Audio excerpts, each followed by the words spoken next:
पठामि संस्कृतं नित्यं वदामि संस्कृतं सदा ध्यायामि संस्कृतं सम्यक् वन्दे संस्कृतमातरं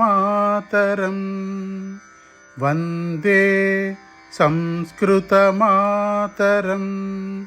वन्दे संस्कृतमातरम्.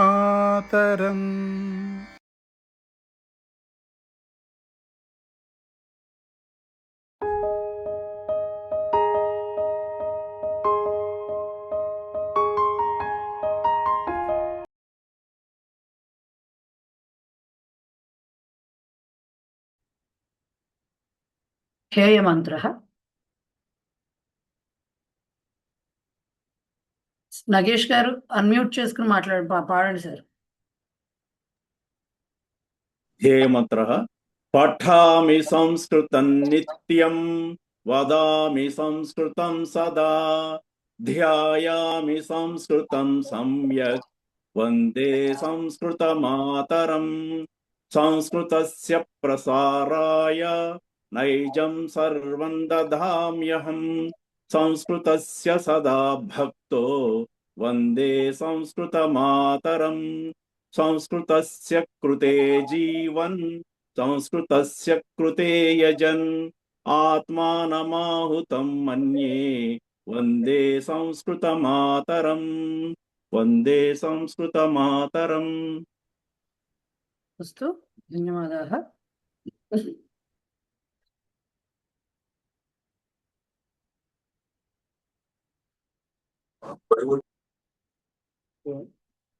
సో క్రిందటి క్లాస్లో అంటే 2వ క్లాస్లో చెప్పుకునేటప్పుడు పాఠంలో మనం ఏం చెప్పుకున్నాము, 3 వచనాలు ఉంటాయి సంస్కృతంలో, ఏక ద్వి బహువచనాలని. అలాగే 3 పురుషులు ఉంటాయి, ప్రథమః పురుషః అని, మధ్యమః పురుషః అని, అట్లాగే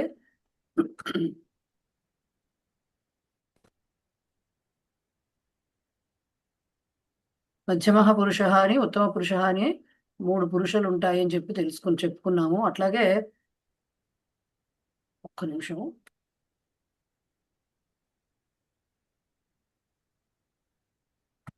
సో 3 లింగాలు, 3 వచనాలు, విభక్తులు 7 ఉంటాయి. వాటి గురించి మళ్ళీ తర్వాత చెప్పుకుందాం అనుకున్నాము.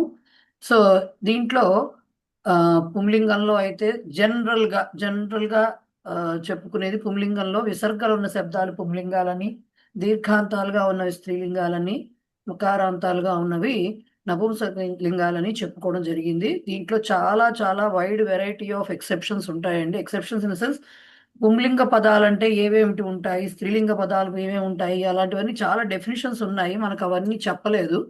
కేవలం ప్రస్తుతం మరీ ప్రాథమిక స్థాయి కాబట్టి ఫస్ట్ ఇంతవరకు గుర్తుపెట్టుకుంటే సరిపోతుంది. అండ్ పద అంతము అనేది ఎలా తెలుస్తుంది అంటే, పదాన్ని వ్యంజనములుగాను స్వరాలుగాను విడగొట్టాలి. అంటే ఆ పదంలో వ్యంజనాలు ఏమున్నాయి, స్వరాలు ఏమున్నాయి అనేది ఈ రకంగా విడగొట్టడం అనేది తెలుసుకున్నాం మొన్న మనం.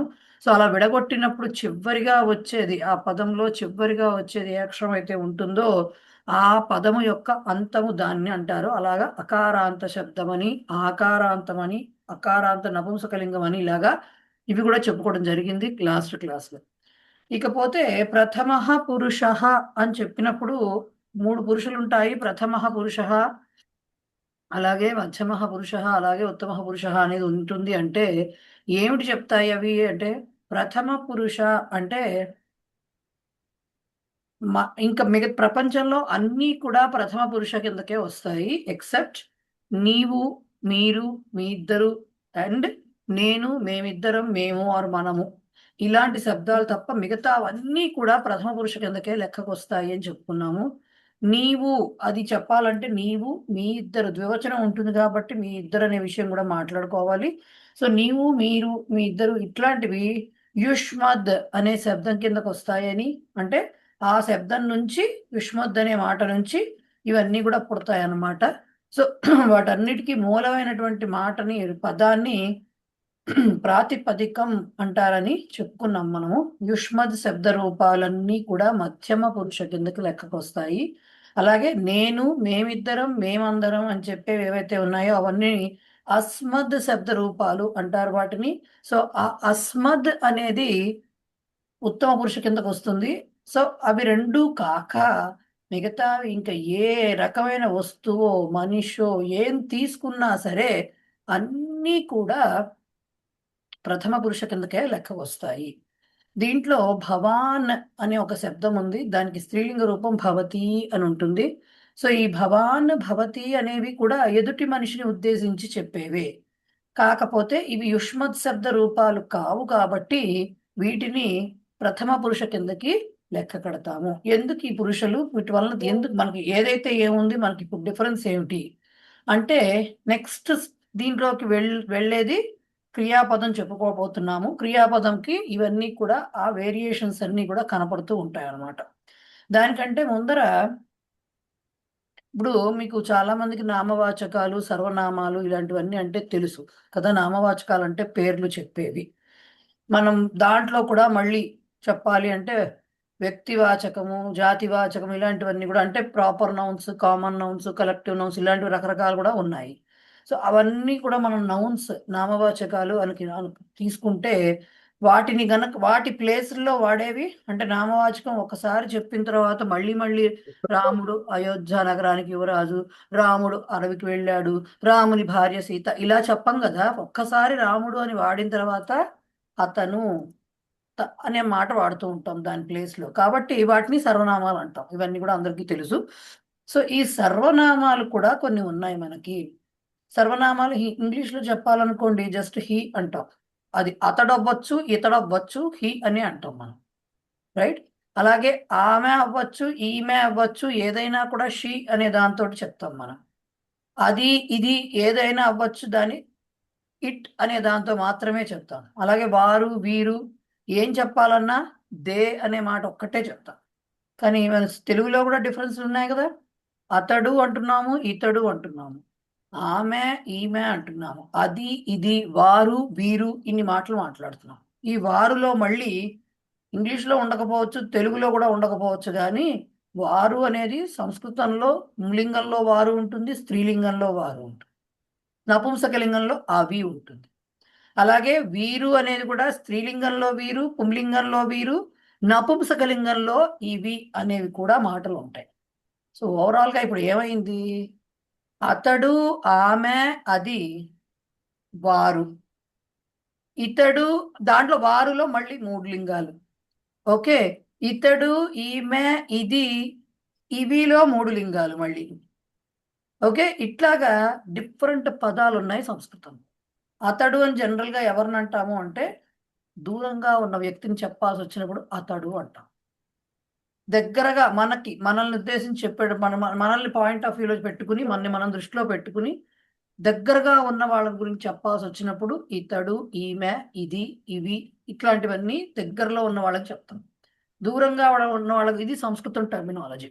దూరంగా ఉన్న వాళ్ళ గురించి చెప్పాలంటే అతడు, ఆమె, అది, అవి, వారు, వారిలో మళ్ళీ పుంలింగం వారు, స్త్రీలింగం వారు ఇలా అన్ని అట్లా కనిపిస్తాయి. సో మరి వీటికి సంస్కృత పదాలు ఉండాలి కదా, చెప్పుకోగానే సరికాదు కదా. అతడు అంటే సహ అంటే సా రాసి 2 సున్నాలు అంటే విసర్గ పెడితే, విసర్గ అంటే అందరికీ తెలుసు కదా ఈ పాటికి. సో సా రాసి విసర్గ పెడితే సహ అంటారు. సహ అంటే అతడు. ఓకే, సహ అంటే అతడు. సా అంటే దీర్ఘం తీస్తే సా అని రాసి దానికి ఇంకా విసర్గ ఉండదు. స దీర్ఘం, సా రాస్తే ఆమె అని అర్థం. అలాగే తత్ అంటే త రాసి మళ్ళీ త రాసి 2 తాలు రాయాలి. త రాసి రెండవ తాకి కిందన హలంతం పెట్టాలి. దాన్ని తత్ అని చదువుతాము. తత్ అని రాస్తే అది అని చెప్పడం. సహా, సా, తత్. ఓకే, మరి వీటికి ప్లూరల్స్ కూడా ఉంటాయి కదా. లింగాలు చెప్పాము అంటే వాటికి బహువచన రూపాలు, ద్వివచనాలు కూడా ఉంటాయి. సో సహ అతడు, వారిద్దరూ పుంలింగంలో చెప్పాలంటే తౌ అని చెప్పాలి. తౌ. ఓకే, మీకు దీంట్లో ఇచ్చారు. అలాగే వారందరూ అనాలి అంటే తే అనాలి. అంటే సహ, తౌ, తే అన్నమాట. ప్రథమ విభక్తి అంటాం. అంటే జస్ట్ చెప్పటం.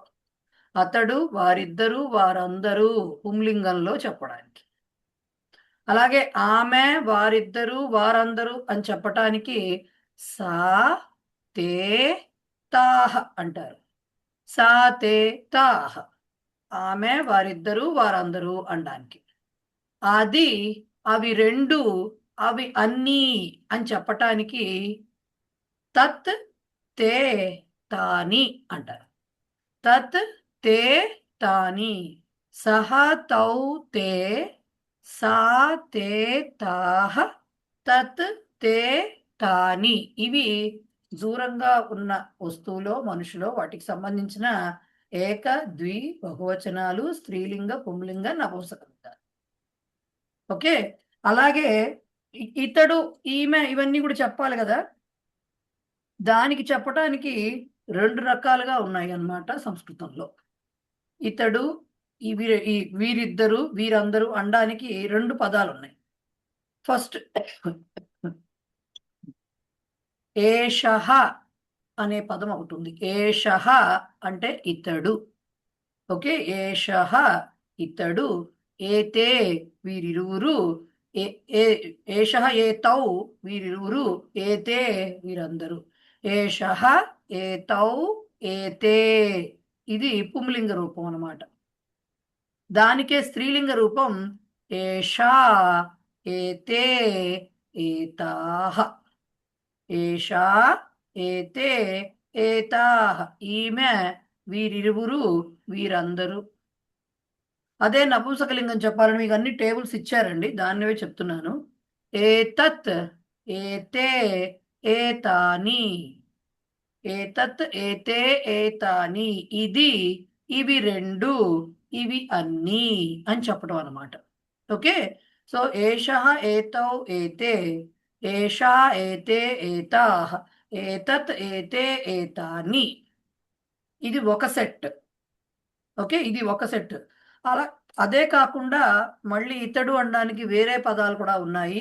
అయం అన్నా కూడా ఇతడు అనే వస్తుంది. అయం. దానికి దానికి కూడా మళ్ళీ ద్వివచనం, బహువచనం ఉంటాయి కదా! అయం, ఇమౌ, ఇమే. అయం, ఇమౌ, ఇమే. అలాగే ఈమె అనడానికి ఇయం.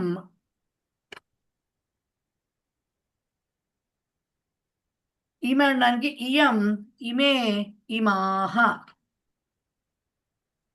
అయం, ఇమౌ, ఇమే. ఓకే. ఇయం, ఇమే, ఇమాహ. ఓకే. నపుంసకలింగంలో చెప్పడానికి ఇదం, ఇమే, ఇమాని అంటారు. ఇదం, ఇమే, ఇమాని. ఇదొక సెట్. ఇతడు, ఈమె, ఇది చెప్పడానికి ఇదొక సెట్. ఇందాకటిదొక సెట్. ఓకే. సో ఈ 3 సెట్లని చెప్తున్నాను గదా! వీటన్నిటిని కూడా ఇప్పుడు యుష్మద్ అనే శబ్దం అని చెప్పి దానికి త్వం, యువాం, యూయం ఏక, ద్వి, బహువచనాలు అన్నాను.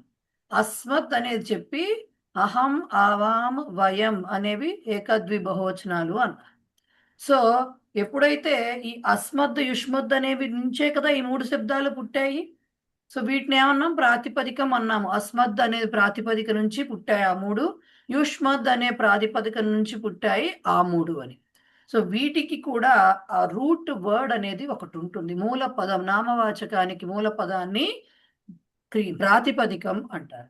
సో దీంట్లో ఈ సహా చెప్పాగా సెట్ సహ, తౌతే అదొక పుంలింగంలో సా, తే, తాహ, తత్తే, తాని. వీటన్నిటికీ కూడా ప్రాతిపదికం తద్ శబ్దః అంటారు. దకారాంతః త్రిలింగకః, దకారాంతః తద్ శబ్దః అంటారు. దాంట్లో పుంలింగ రూపాలైతే సహ, తౌతే వస్తాయి. ఇంకా వేరే చాలా వస్తాయి. ప్రస్తుతానికి సహ, తౌతే. స్త్రీలింగ రూపాలైతే సా, తే, తాహ. నపుంసకలింగాలైతే తత్, తే, తాని అని. ఇవన్నీ కూడా తద్ అనే ప్రాతిపదికకి చెందినటువంటి రూపాలు. దకారాంతః తద్ శబ్దః. అలాగే ఏతత్ చెప్పుకున్నాం కదా! ఏషః, ఏతే, ఏషః, ఏతౌ, ఏతే, ఏషా, ఏతే, ఏతాః, ఏతత్, ఏతే, ఏతాని. ఇవన్నిటికి సంబంధించిన ప్రాతిపదికని ఏతద్ దకారాంతః ఏతద్ శబ్దః అంటారు. దాని ప్రాతిపదికని ఏతద్ అంటారు అన్నమాట. దాని నుంచి ఇవన్నీ కూడా పుట్టాయన్నమాట. ఓకే, ఇంకోటి చెప్పుకున్నాం కదా, ఇంకో సెట్ అయం ఇమౌ ఇమే, ఇయం ఇమే ఇమాః, ఇదం ఇమే ఇమాని. ఈ సెట్ అన్నిటికీ సంబంధించిన ప్రాతిపదికని ఇదం శబ్ద అంటారు. మకారాంతః ఇదం అంటున్నాం కదా. సో మకారాంతః ఇదం శబ్ద, దాని నుంచి వచ్చింది ఆ సెట్ అన్నమాట. ఓకే, ఇవి ఈ టర్మినాలజీ నెమ్మదిగా అలవాటు చేసుకుంటూ ఉండాలి. మళ్ళీ మళ్ళీ మళ్ళీ మళ్ళీ వింటూనో చదువుతూనో అలవాటు అయితే చేసుకోవాలి. ఓకే, సో తద్ శబ్ద రూపాలు దకారాంత తద్ శబ్ద, దకారాంత ఏతద్ శబ్ద, మకారాంత ఇదం శబ్ద. వీటిల్లో పుంలింగ స్త్రీలింగ నపుంసకలింగ రూపాలు చెప్పుకున్నాం, ఏకద్వి బహువచనాలు. బాగుంది. అది ఇది వాడు వీడు ఆమె ఈమె ఇవన్నీ చెప్పుకున్నాం. మరి ఎవడు హూ అని అడగాలనుకోండి, హూ లేకపోతే ఎవత ఏది, ఈ మూడిట్లో ఏది అడగాలన్నా అంటే క్వశ్చన్ ప్రశ్నవాచకం. సో ప్రశ్నవాచకం రావాలి అంటే దానికి ఒక శబ్దం ఉంటుంది, కహ అంటారు. క రాసి విసర్గ రాస్తే కహ అంటే ఎవడు. కహ కౌ కే, జస్ట్ లైక్ సహ తౌతే, ఇది కహ కౌ కే అంటే ఎవడు, ఎవరిద్దరు, ఎవరందరూ అని చెప్పడం, కహ కౌ కే. అట్లాగే ఎవతే, ఎవరిద్దరు, ఎవరందరూ అని చెప్పాలంటే కా కే కాహ, జస్ట్ లైక్ సాతే తాహ, కా కే కాహ. ఏది, ఏవి రెండు, ఏవన్నీ అని అడగాలంటే కిం కే కాని, జస్ట్ లైక్ ఇందాక చెప్పుకున్నాం కదా, ఇదం దాంట్లో ఇదం ఇమే ఇమాని లాగా కిం కే కాని. సో కహ కౌ కే పుంలింగం, కా కే కాహ స్త్రీలింగం, కిం కే కాని నపుంసకలింగంలో ప్రశ్నవాచక శబ్దాలు. ఓకే, సో ఇవన్నిటినీ కూడా వీటికి కూడా ఒక ప్రాతిపదికం అనేది ఉండాలి కదా, మూలపదం. దాన్ని మకారాంతః కిం శబ్ద అంటారు. మకారాంతః కిం శబ్ద అంటారు.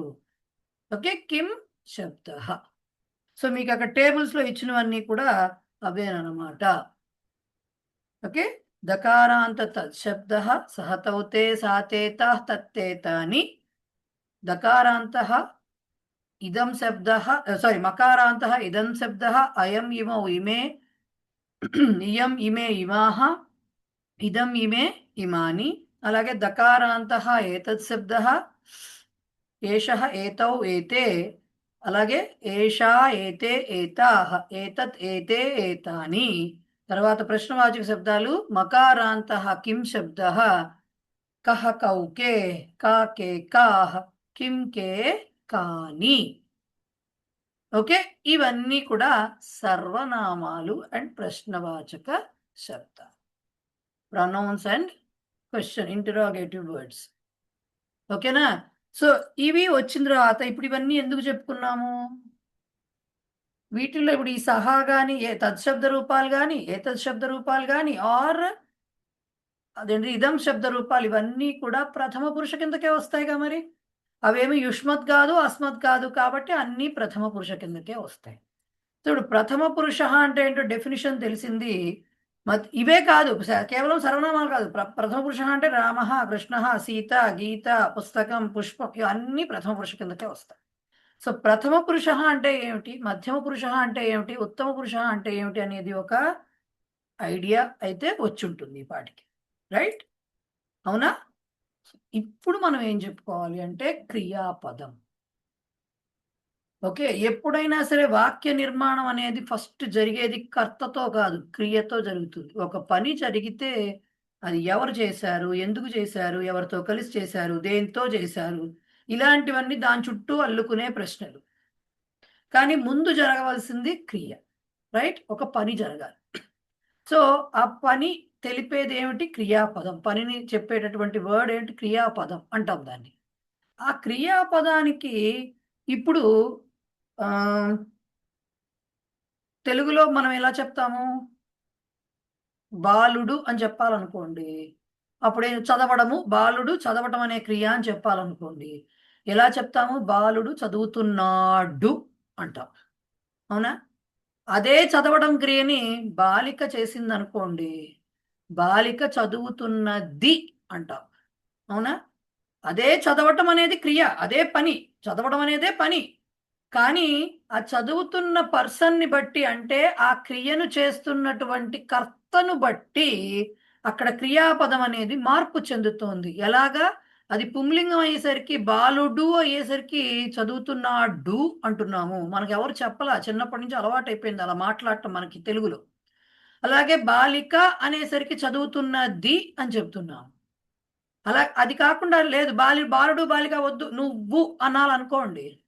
నీవు అనే మాట ఎప్పుడైతే వచ్చిందో ఏం చేస్తున్నాం? చదువుతున్నావు అంటున్నాం. అదే చదివే క్రియ. అదే చదవటం అనే క్రియని నీవు అనే కర్తృపదం వచ్చేసరికి చదువుతున్నావు అంటున్నాం. మీరు అంటే చదువుతున్నారు అంటున్నాం. నేను చెప్పాలంటే నేను చదువుతున్నాను. మేము చదువుతున్నాము అని చెప్తున్నాం. సేమ్ చదవటము అనే క్రియ ప్రథమ పురుష అంటే మిగతావన్నీ బాలుడు, బాలిక, రాముడు, కృష్ణుడు లేకపోతే ఇంకోటి చెప్పినప్పుడు విద్యార్థి ఇలాంటివన్నీ చెప్పినప్పుడు చదువుతున్నాడు, చదువుతున్నది కింద మారుతోంది. అదే బహువచనం చెప్పాలంటే చదువుతున్నారు, బాలురు చదువుతున్నారు, బాలికలు చదువుతున్నారు కింద మారుతుంది. అదే క్రియాపదం మధ్యమ పురుష కర్తృపదం కింద చెప్పాల్సొచ్చేసరికి నీవు చదువుతున్నావు, మీరందరూ చదువుతున్నారు కింద మారుతుంది. అదే క్రియాపదం, అదే క్రియ నేను అంటే కర్తృపదం మారుతోంది. మళ్ళీ ఉత్తమ పురుష కర్తృపదం కిందకొచ్చేసరికి నేను చదువుతున్నాను, మేమందరం చదువుతున్నాము కిందకొస్తుంది. బట్ వీటన్నిటిలో చదువుతున్నాడు అయినా, చదువుతున్నది అయినా, చదువుతున్నావు, చదువుతున్నాను, చదువుతున్నాము, చదువుతున్నారు అన్నిట్లోనూ కామన్‌గా ఉండేదేంటి? చదవటం. చదవటం అనేది కామన్‌గా ఉంది. బట్ ఎందుకు మారింది క్రియాపదము? అక్కడ కర్తృపదాన్ని బట్టి మారింది. అక్కడ ఏ పురుష కర్తృపదం వస్తే దానికి తగ్గట్టుగా క్రియాపదంలో మార్పు అనేది సంభవించింది. సేమ్ ఇంగ్లీష్‌లో కూడా అంతే కదా! హి రీడ్స్ అంటాం. రైట్? షీ రీడ్స్ అంటాం. దే రీడ్ అనే అంటాం. యూ రీడ్ అక్కడ అంత కనిపించదు. యూ రీడ్, ఐ రీడ్ ఇట్లాగే మాట్లాడతాం. బట్ తెలుగులో చాలా డిఫరెన్స్ కనిపిస్తుంది. ఇంగ్లీష్‌లో అంత కనపడకపోయినా ఒక ఎస్ అనేది యాడ్ అవుతుందిగా. దీనికొచ్చేసరికి హి, షీ అని చెప్పేసరికి. సో, ఈ అన్నిటిని కలిపి చదువుట అని మనం తెలుగులో క్రియాపదం చదువుట. క్రియ ఏమిటి? చదువుట అనేది ఈ విధంగా మారింది ఇన్ని రకాలుగా అని చెప్తున్నాం. సో, ఈ చదువుట అనేది ఏదైతే ఉందో టు రీడ్ అనేది ఏదైతే ఉందో అది మూలం అన్నమాట అన్నిటికి. దాని నుంచే కదా అన్నీ వచ్చినాయి. సో, అది మూలం.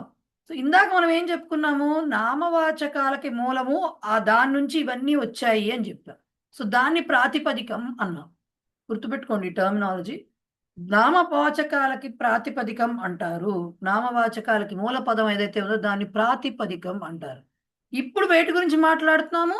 క్రియాపదాలు అన్నీ కూడా ఒక మూల పదము, ఒక మూల క్రియ. అంటే యాక్చువల్‌గా అది ఏమిటి క్రియ అనేది చెప్పేది ఏమైతే ఉందో దాన్ని ధాతుహు అంటారు. రూట్ వర్డ్ వెర్బ్‌కి రూట్ వర్డ్‌ని ధాతుహు అంటారు. ఆ ధాతు అంటే టు రీడ్ చదువుట అనేది ఏముందో దాన్ని ధాతుహు అంటారు. చదువుతున్నాడు, చదువుతున్నది, చదువుతున్నాను, చదువుతున్నావు, చదువుతున్నాము వీటన్నిటిని దాని నుంచి వచ్చిన క్రియాపదము. ఈ క్రియాపదం ధాతుహు మారదు. ధాతుహుకి లింగాలుండవు. క్రియాపదంకొచ్చేసరికి ఏమవుతుంది లింగాలే కాదు పురుషులుండవు. లింగం గురించి మాట్లాడట్లేదు. ధాతుహు అనే దానికి పురుషులుండవు. ప్రథమ పురుషైనా చదువుట అని అంటున్నాము క్రియ. మధ్యమ పురుషైనా చదువుట అంటున్నాము. ఉత్తమ పురుషైనా చదువుట అంటున్నాం. బట్ ధాతువు ఎప్పుడైతే క్రియాపదం కింద మారుతుందో అప్పుడు దానికి పురుషులొస్తాయి. అప్పుడు దానికి పురుషులు వస్తాయి. ఎందుకొస్తాయి పురుషులు? ఈ ప్రథమ మధ్యమ పురుషం కర్తృపదాలను బట్టి ఆ క్రియాపదానికి పురుష అనేది ఏర్పడుతుంది. ఓకే, సో సంస్కృతంలో చదువుట అనే దానిని పఠ్ అంటారు. పఠ రాసి కింద హలంతం పెట్టాలి. ఠకారానికి హలంతం పెట్టాలి. ఠకారము అంటారు. హలంతంతో రాస్తే, హలంతం రాయకపోతే పఠ అవుతుంది. హలంతం రాస్తే దాన్ని పఠ్ అని చదవాలి. సో పఠ్ అంటే ధాతు అంటారు. పఠ ధాతు. సో ఈ పఠ ధాతు అనేది, ధాతు అంటే చెప్పా కదా, మూల పదం, క్రియాపదానికి మూల రూపం. ఓకే, దాని నుంచి ఇప్పుడు మనకి పురుష దాని నుంచే భేదం వస్తుంది దీంట్లో. కాబట్టి చదువుతున్నాడు, చదువుతున్నది ఏది చెప్పినా సరే పఠతి అంటాం. అంటే సహ తీసుకున్నా ఆర్ బాలహ ఆర్ రామహ ఏది తీసుకున్నా, పుంలింగ శబ్దం ఏది తీసుకున్నా, ఏది పుంలింగమే కదా, అలాగే స్త్రీలింగం సా ఆర్ సీత ఆర్ గీత ఇలా ఏది తీసుకున్నా కూడా పఠతి అంటారు. పఠ్ అనే ధాతువు నుంచి పఠతి అనే రూపం వస్తుంది. అంటే అర్థం ఏంటి? రీడ్స్. ఇది ఇంగ్లీష్లో చెప్పడం తేలిక. రీడ్స్ అని అర్థం. చదువుతున్నాడు ఆర్ చదువుతున్నది. దీనికి లింగ భేదం ఉండదు. సో వాటికి పఠతి అంటే ప్రథమ పురుష ఏకవచనంలో పఠతి అంటారు. పఠ్ అనే ధాతువుకి క్రియాపద రూపం. ప్రథమ పురుష ఏకవచనంలో పఠతి అంటారు. అదే బాలురు చదువుతున్నారు, వారు చదువుతున్నారు, వారు అనేది ఆ స్త్రీలు అవ్వచ్చు, ఎవరన్నా కావచ్చు. అది బహువచనంలో చెప్పాలనుకోండి పఠంతి అని చెప్తారు. సో బాలః పఠతి ప్రథమ పురుష ఏకవచనం, బాలాః అంటారు. బహువచనం వచ్చేసరికి బాలాః, బాలురు అంటారు. బాలాః పఠంతి అంటారు. ఓకే, బాలః పఠతి, బాలాః పఠంతి, సహ పఠతి, తే పఠంతి, అయం పఠతి, ఇమే పఠంతి, ఏషా పఠతి, ఈమె చదువుతున్నది, ఏతే పఠంతి, ఏతాః పఠంతి. ఓకే, సో అలాగే బాలికా పఠతి, బాలికాః బహువచనం అవుతుంది, దాన్ని పఠంతి అంటారు. సో ప్రథమ పురుష ఏకవచనంలో పఠతి, బహువచనంలో పఠంతి. మరి ద్వివచన క్రియాపదాలు మీరు జనరల్గా తక్కువ వాడతారు, మొత్తం కోర్సు మీదే అక్కడక్కడ తగులుతాయి. బట్ నేర్చుకునేటప్పుడు మాత్రం క్రియాపదం ద్వివచనం కూడా నేర్చుకుంటారు. అంటే అది ఒక టేబుల్. సో ఆ టేబుల్లో మనం అన్నీ నేర్చుకోవాలన్నమాట. సో పఠతి, పఠతః, పఠంతి. మీకు కావాలంటే ఆ టేబుల్ ఇచ్చారు దీనికి.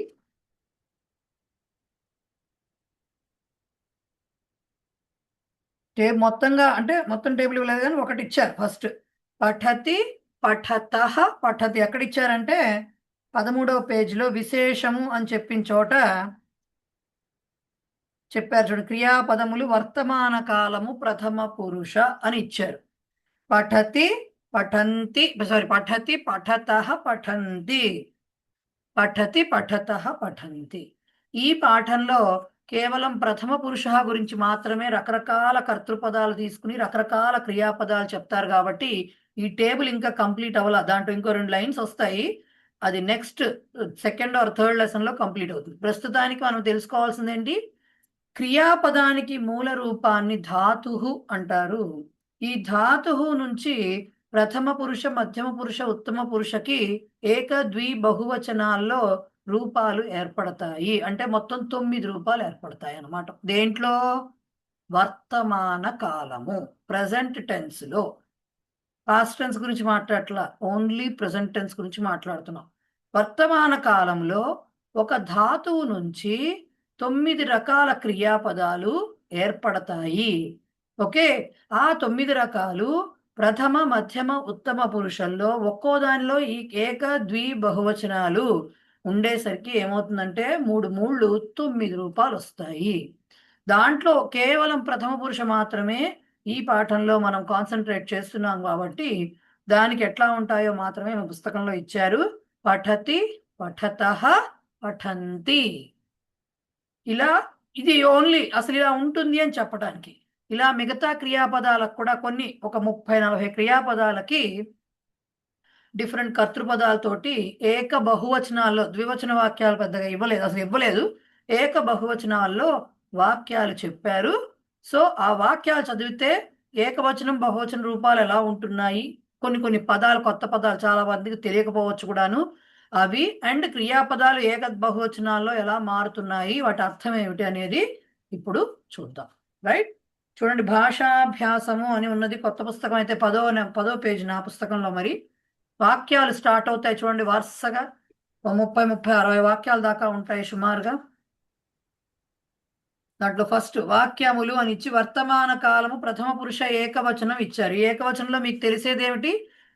కర్తృపదాలు, వాటి అర్థం ఉంటుంది. అన్నిటికీ తెలుగు అర్థాలు కూడా ఇచ్చారు కాబట్టి అర్థం ఉంటుంది. క్రియాపదానికి కూడా అర్థం ఉంటుంది. దాని రూపాలన్నీ ఇప్పుడు పఠతి, పఠంతి లాగానే ఉంటాయి. ప్రస్తుతం వచ్చేవన్నీ పఠతి రూపాలు, అంటే ప్రథమ పురుష ఏకవచన రూపాలు వస్తాయి. చూడండి, బాలహ పఠతి అంటే బాలుడు చదువుతున్నాడు. బాలహ బాలుడు, పఠతి చదువుతున్నాడు. అలాగే శిష్య నమతి, శిష్య అంటే శిష్యుడు, నమతి అంటే అర్థము నమస్కరిస్తున్నాడు. ఓకే, నమస్కరిస్తున్నాడు. నెక్స్ట్ అగ్రజ, దీంట్లో చూస్తుంటే మీకు ఈ మాటలన్నీ తెలుగులో కూడా మనకు ఉన్నట్టుగానే కనిపిస్తాయి కదా. శిష్యుడు, బాలుడు, అగ్రజుడు ఇవన్నీ మనము కనిపిస్తూనే ఉంటాయి. సో అగ్రజ వదతి అంటే, అగ్రజ అంటే ఎవరు? అన్నగారు. అన్నయ్య, వదతి అంటే చెప్తున్నాడు. ఓకే, లేకపోతే మాట్లాడుతున్నాడు, ఎనీథింగ్ ఈజ్ ఫైన్. సో మాట్లాడుతున్నాడు, పుస్తకంలో ఉన్నది చెప్పుకుంటే కన్ఫ్యూజన్ ఉండదు. అగ్రజ వదతి, అన్నగారు మాట్లాడుతున్నాడు, అన్నయ్య మాట్లాడుతున్నాడు. అలాగే జనక పశ్యతి, జనక అంటే ఎవరు? తండ్రి. తండ్రి పశ్యతి అంటే చూస్తున్నాడు, సీస్. ఓకే, జనక పశ్యతి చూస్తున్నాడు. నెక్స్ట్ పితృవ్య పృచ్ఛతి, ఇది ఎలా రాస్తున్నారు అనేవి కూడా తెలియాలి మీకు.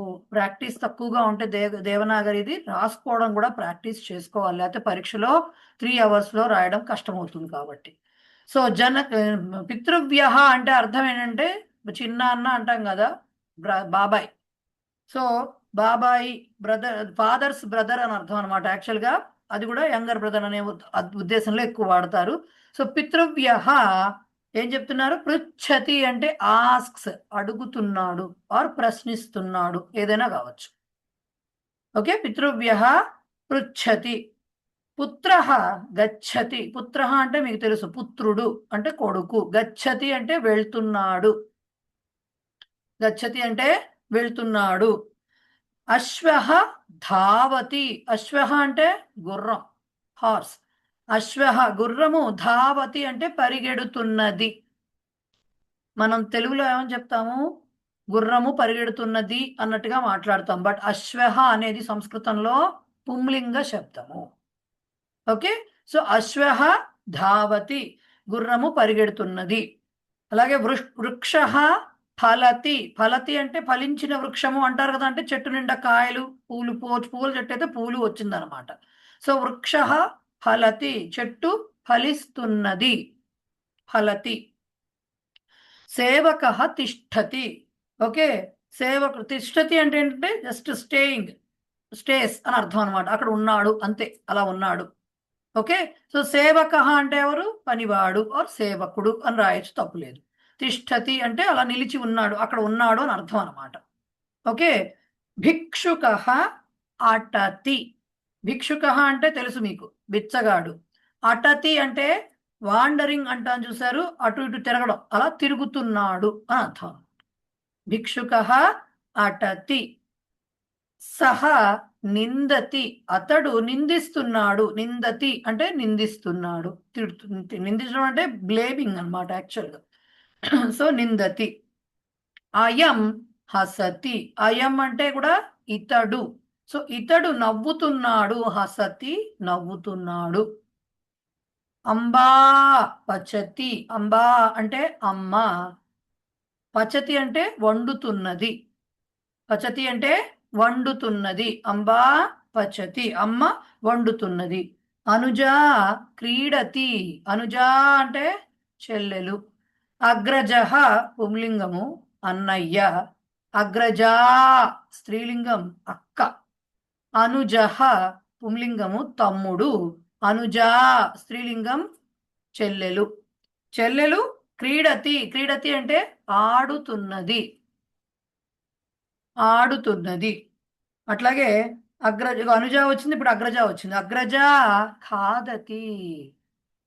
అగ్రజ అక్క. ఖాదతి అంటే తింటున్నది, తినుచున్నది.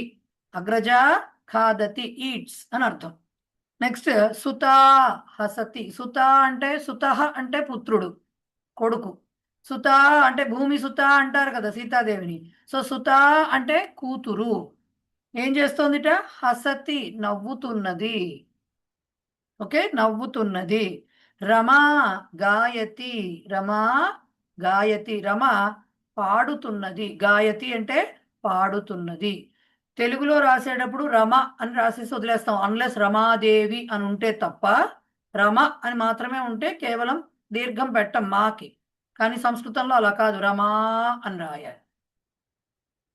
విద్యా, రమా, సీత, లత, గీత ఇలా రాయాలి, దీర్ఘాలతో రాయాలి. ఓకే, సో రమా గాయతి. బాలా లిఖతి.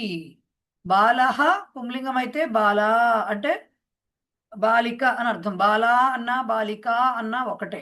సో బాలా లిఖతి, వ్రాయుచున్నది. బాలిక వ్రాయుచున్నది. గంగా వహతి అంటే గంగ ప్రవహిస్తున్నది. గంగా వహతి, గంగ ప్రవహిస్తున్నది. సీత పిబతి. సీత పిబతి అంటే తాగుచున్నది. ఓకే, సీత త్రాగుచున్నది. అట్లాగే అజా చరతి. అజహ అంటే పుంలింగం మగ మేక, అజా స్త్రీలింగం ఆడమేక. ఓకే, కానీ అక్కడ అలా ఇవ్వలేదు మీకు, తర్వాత వేరే వేరే చోట్ల వస్తాయి మీకు, అదేంటి వర్డ్ మీనింగ్స్ లో వస్తుంది. సో అజా చరతి, మేక మేయుచున్నది. చరతి అంటే మేయడం అన్నమాట. ఓకే, అలాగే సంధ్యా భవతి. సంధ్యా భవతి అని అర్థం అంటే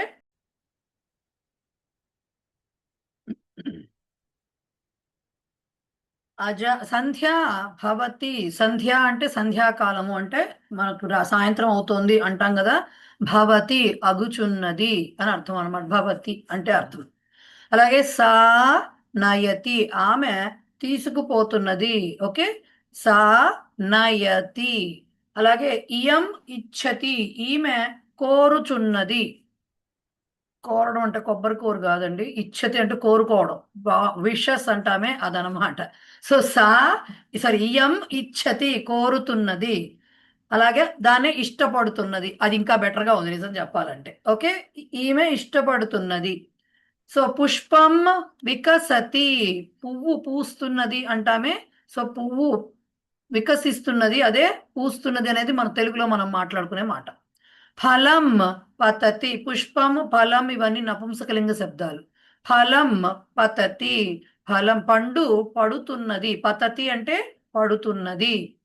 నయనం స్ఫురతి. నయనం అంటే కన్ను, స్ఫురతి అంటే మనం కన్ను అదరటం అంటాం కదా. స్ఫురతికి మళ్ళీ చెప్తాను, బట్ కన్ను అదురుతున్నది. నయనం స్ఫురతి. మిత్రం యచ్చతి. మిత్రం అంటే కూడా నపుంసకలింగ శబ్దం అండి సంస్కృతంలో. మిత్రుడు ఆర్ మిత్రురాలు, ఎలా అయినా సరే, male friend or female friend ఇద్దరిని కూడా సంస్కృతంలో మిత్రం అని సంబోధించవచ్చు. అది కామన్. జస్ట్ లైక్ ఇంగ్లీష్ లో ఫ్రెండ్ అంటే ఎట్లాగా, ఫ్రెండ్ అంటే ఆడ మగ అనే దాని జెండర్ ఉండదు ఫ్రెండ్ అనే పదానికి. అలాగే మిత్రం అనేది కానీ ఇక్కడ నపుంసకలింగ శబ్దం అన్నమాట ఇది.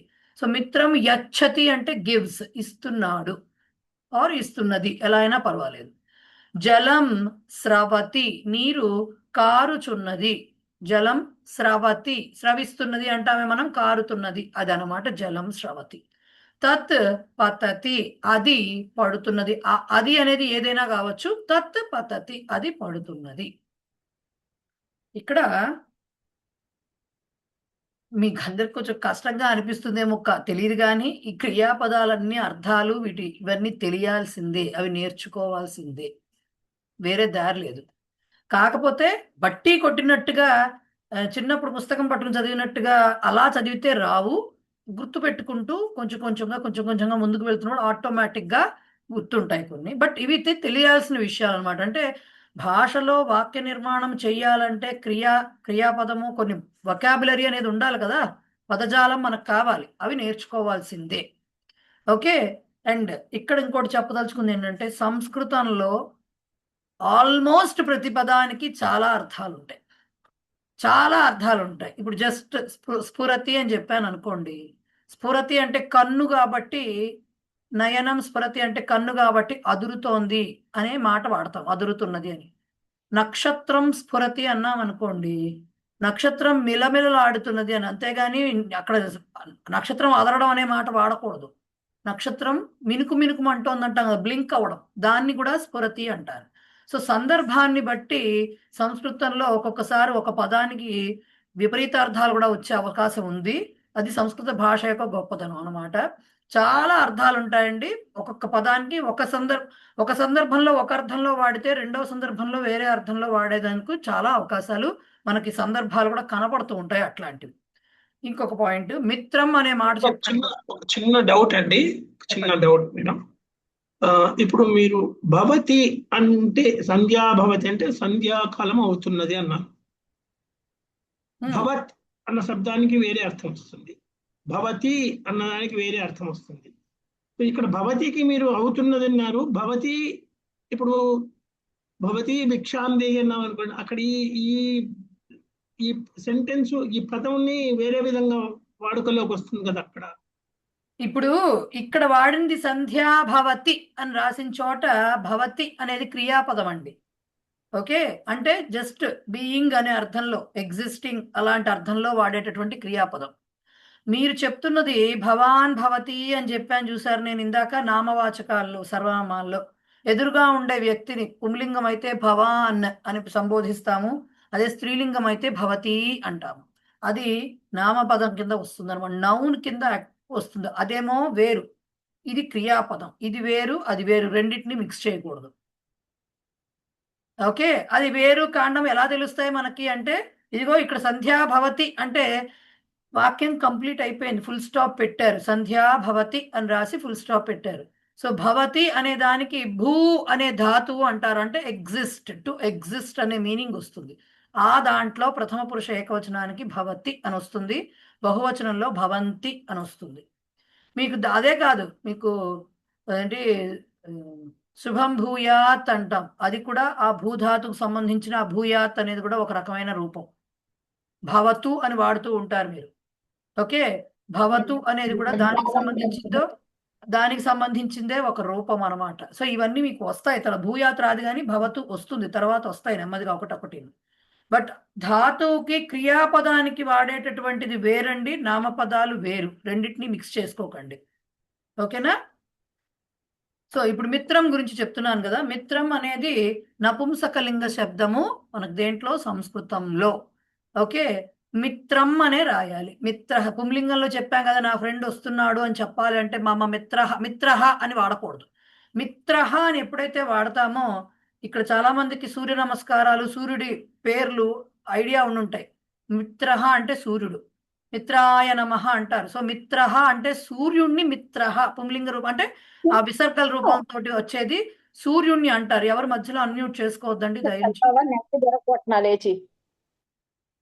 సో, మిత్రః అంటే సూర్యుడు మాత్రమే. ఫ్రెండ్ అనే అర్థంలో రాదు.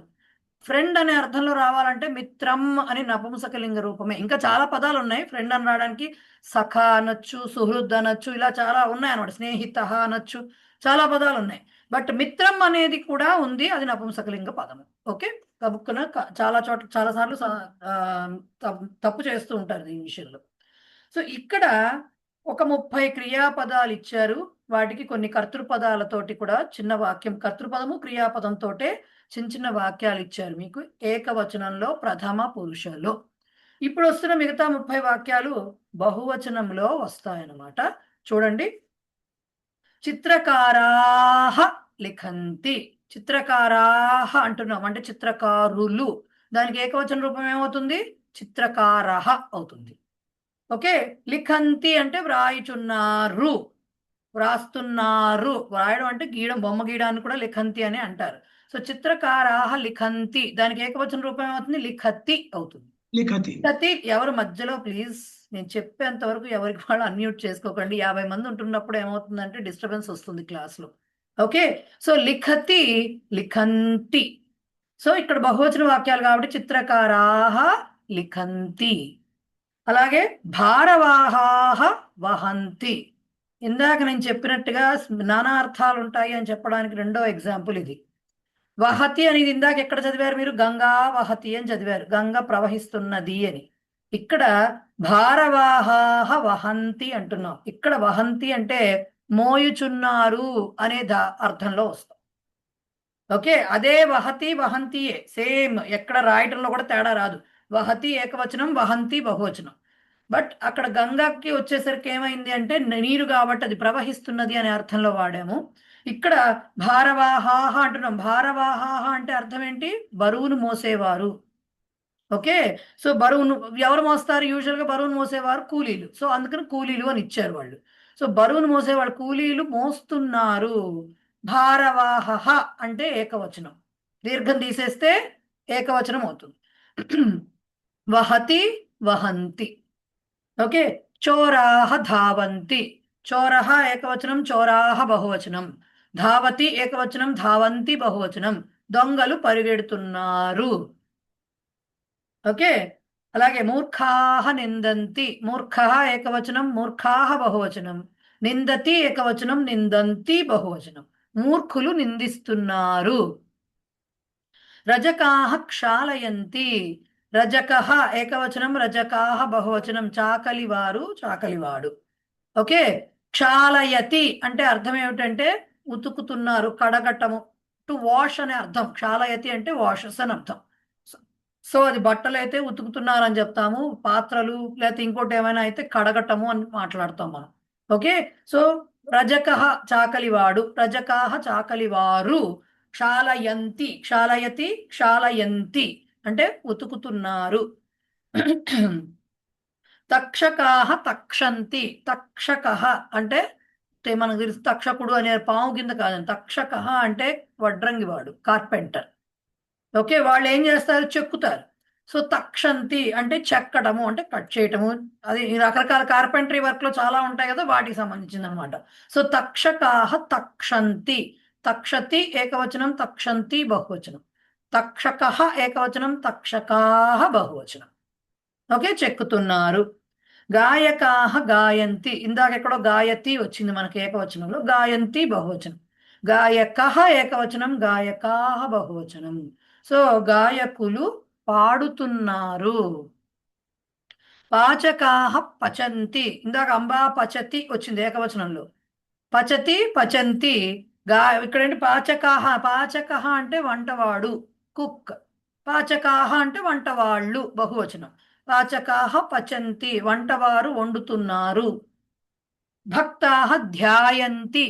ధ్యాయతి, ధ్యాయంతి ఏకబహువచనాలు. భక్తః ధ్యాయతి, భక్తాహ ధ్యాయంతి. భక్తులు ధ్యానిస్తున్నారు. ధ్యాయతి అంటే ధ్యానం చేయటం. సో ధ్యానిస్తున్నారు అనొచ్చు, ధ్యానం చేస్తున్నారు అనొచ్చు, ఎలా చెప్పినా పర్వాలా. నెక్స్ట్ ఏతే నమంతి. ఏషః ఏకవచనం, ఏతే బహువచనం. నమంతి బహువచనం, నమతి ఏకవచనం. సో ఏతే నమంతి వీరు అంటే పుంలింగం. ఏతే అనేది పుంలింగం కాబట్టి వాళ్ళు బ్రాకెట్లో పుమ్ అని ఇచ్చారు. సో వీరు నమస్కరిస్తున్నారు, నమంతి. తే జిఘ్రంతి. జిఘ్రతి అంటే వాసన చూడటము. సో జిఘ్రంతి బహువచనం.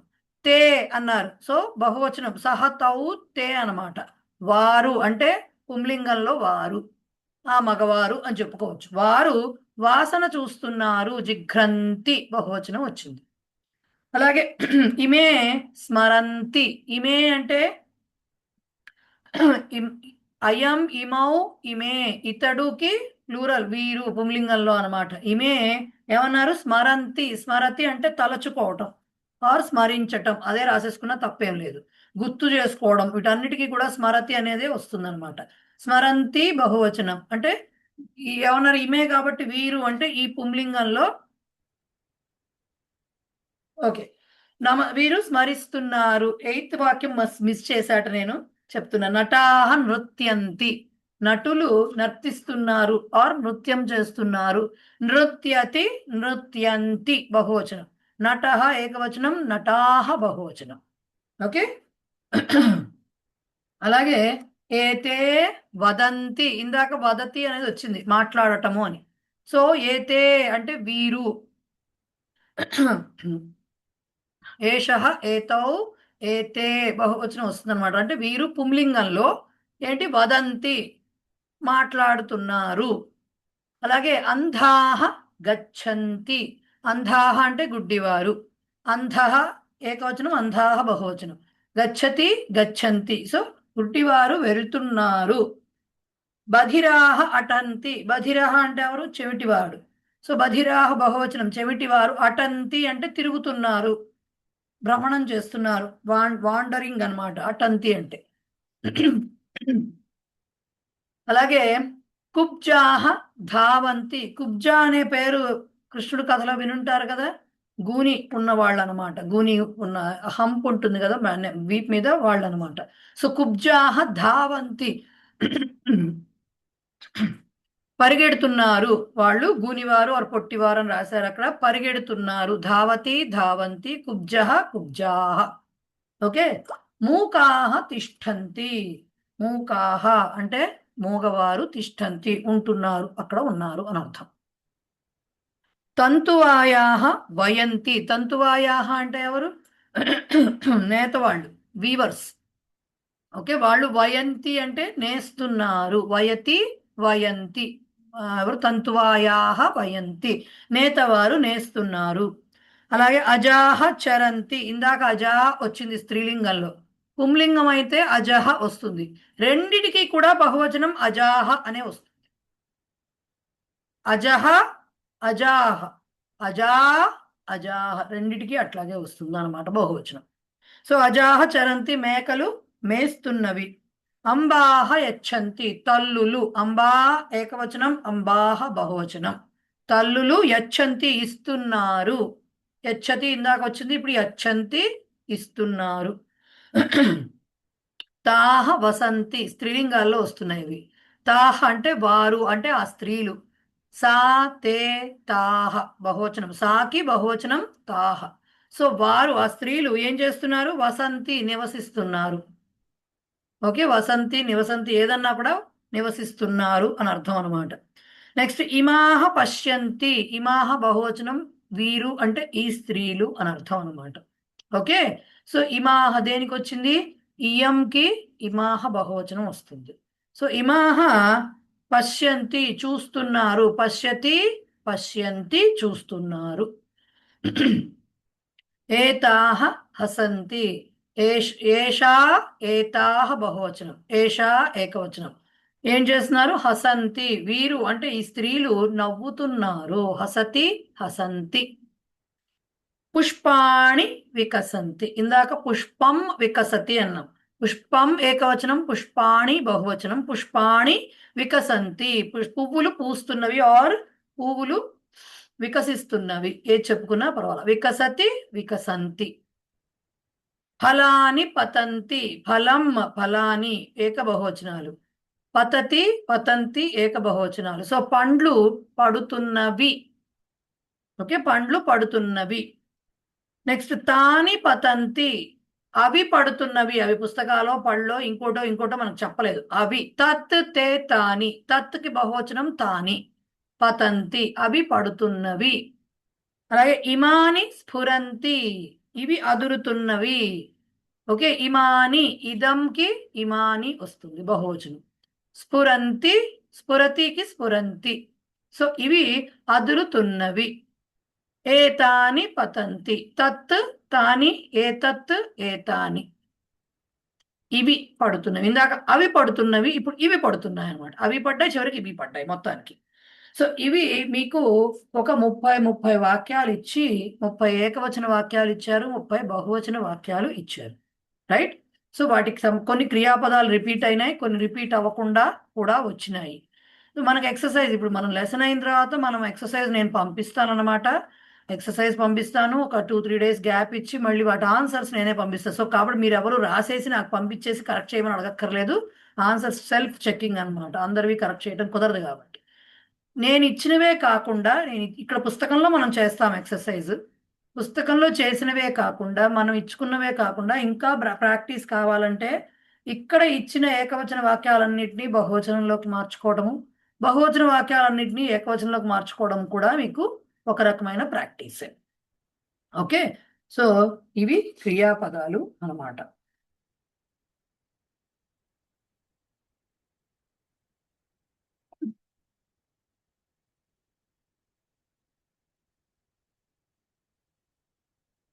ఇక్కడ వరకు ఏమన్నా అడగాలనుకుంటే అడగచ్చండి.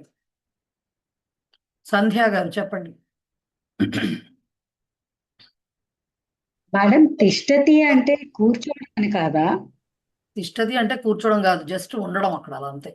ప్రెజెన్స్ అంతవరకే అక్కడ. Okay, presence. Okay, is there అంటా చూసారు, ఆ టైప్ లో ఉన్నాడు, అక్కడ ఉన్నాడు అంతే. స్టేస్ అని చెప్పడం. తిష్టతి అంటే జస్ట్ స్టేస్. ఓకే. కూర్చోవడం అంటే ఇక్కడ ఏమా అని కూర్చోవడం అంటే ఉపవిశతి అని వస్తుంది. ఓకే, మేడం ఇప్పుడు ఈ భాషాభ్యాసంలో ఉమ్, ఇప్పుడు ఇచ్చినటువంటి 60 వాక్యాల్లో ఫస్ట్ ఏకవచనము రెండు అంటే ఒకటి ఏకవచనంలో 30 ఇచ్చారు, బహువచనంలో 2 ఇచ్చారు. సో ఇప్పుడు ఏది తీసుకుని ఇప్పుడు భిక్షక అన్నారు అనుకోండి, అది ఏకవచనమే, అటతి కూడా ఏకవచనమే. అగ్రజ అంటే అది ఏకవచనమే, ఖాదతి అంటే కూడా ఏకవచనమే. ఇక్కడ వచ్చేటప్పటికి 11వ వాక్యంలో బహువచనంలో వచ్చేటప్పటికి అవి ఇచ్చినవన్నీ 2 బహువచనాలే. చిత్రకారాహ అనేది బహువచనమే, లిఖంతి బహువచనమే. సో 2 బహువచనాలే. సో బహువచనం వచ్చినప్పుడు ఇక్కడ ఈ ఎండ్ శబ్దం మారుతూ వచ్చింది. రజకా క్షాళయంతి, రజక అంటాం, అక్కడ రజక. అంతేనా మేడం? ఇప్పుడు ఒకటి చెప్పండి సార్, మీరు సంస్కృతంలో అక్కడ ఏదో టర్మ్స్ ఇచ్చారని కాకుండా మామూలుగా తెలుగులో ఆలోచించండి ఒక్కసారి. బాలుడు చదువుతున్నాడు అని మాట్లాడుతున్నాము, కానీ బాలురు కూడా చదువుతున్నాడు అనే మాట్లాడతామా? లేకపోతే చదువుతున్నాడు ఉంటే కూడా బాలురు అని రాస్తామా? రాయం కదా. క్రియాపదం అవును. మారుతుంటే వాచవచనం మారుతుంది, కర్తృపదం కూడా మారుతుంది కదా. కర్తృపదం మారితే క్రియాపదం మారాల్సిందే కదా. అన్నిటికీ ఒకటే రకంగా చెప్పలేం కదా క్రియాపదం. రైట్, అట్లా ఏదైనా ఉన్నాయండి? అంటే అక్కడ ఏకవచనం ఉండి బహువచనంలో క్లోజ్ కాదు అన్ని. అది ఏకవచనం అయితే ఏకవచనం, అంతే బహువచనం కదా. బహువచనం.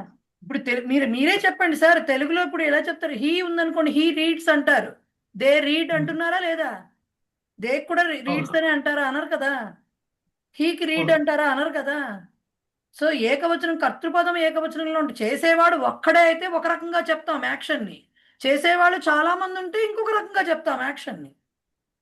కర్తృపదం అనేది అంటే కర్తృపదం, ఇక్కడ టర్మినాలజీ మీకు ఏదో భయంకరంగా అనిపించవచ్చు, బట్ చేసేవాడు కర్త ఒకడే ఉంటే ఒక రకంగా చెప్తున్నాం, చేస్తున్నాడు ఆ పనిని అంటాము.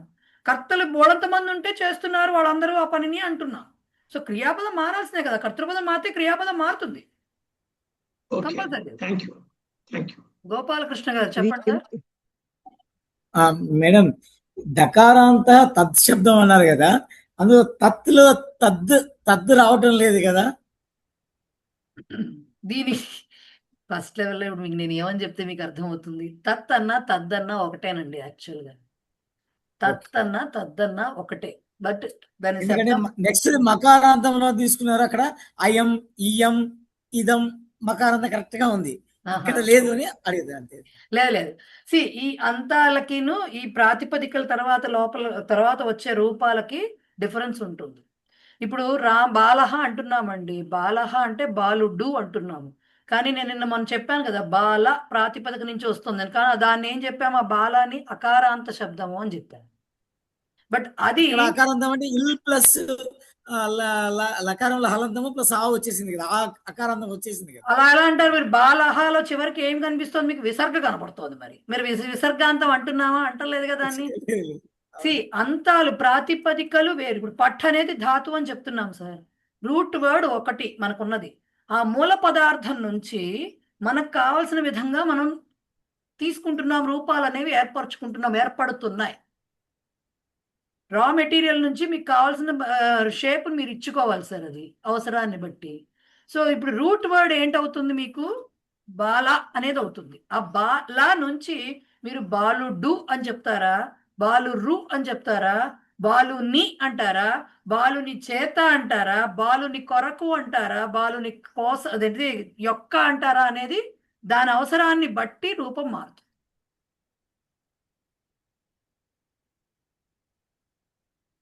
ఆయన ఆగిపోయారు. ఆయన నెట్ కనెక్షన్ ప్రాబ్లంగా ఉందో లేకపోతే ఏమైందో తెలియదు మొత్తానికి.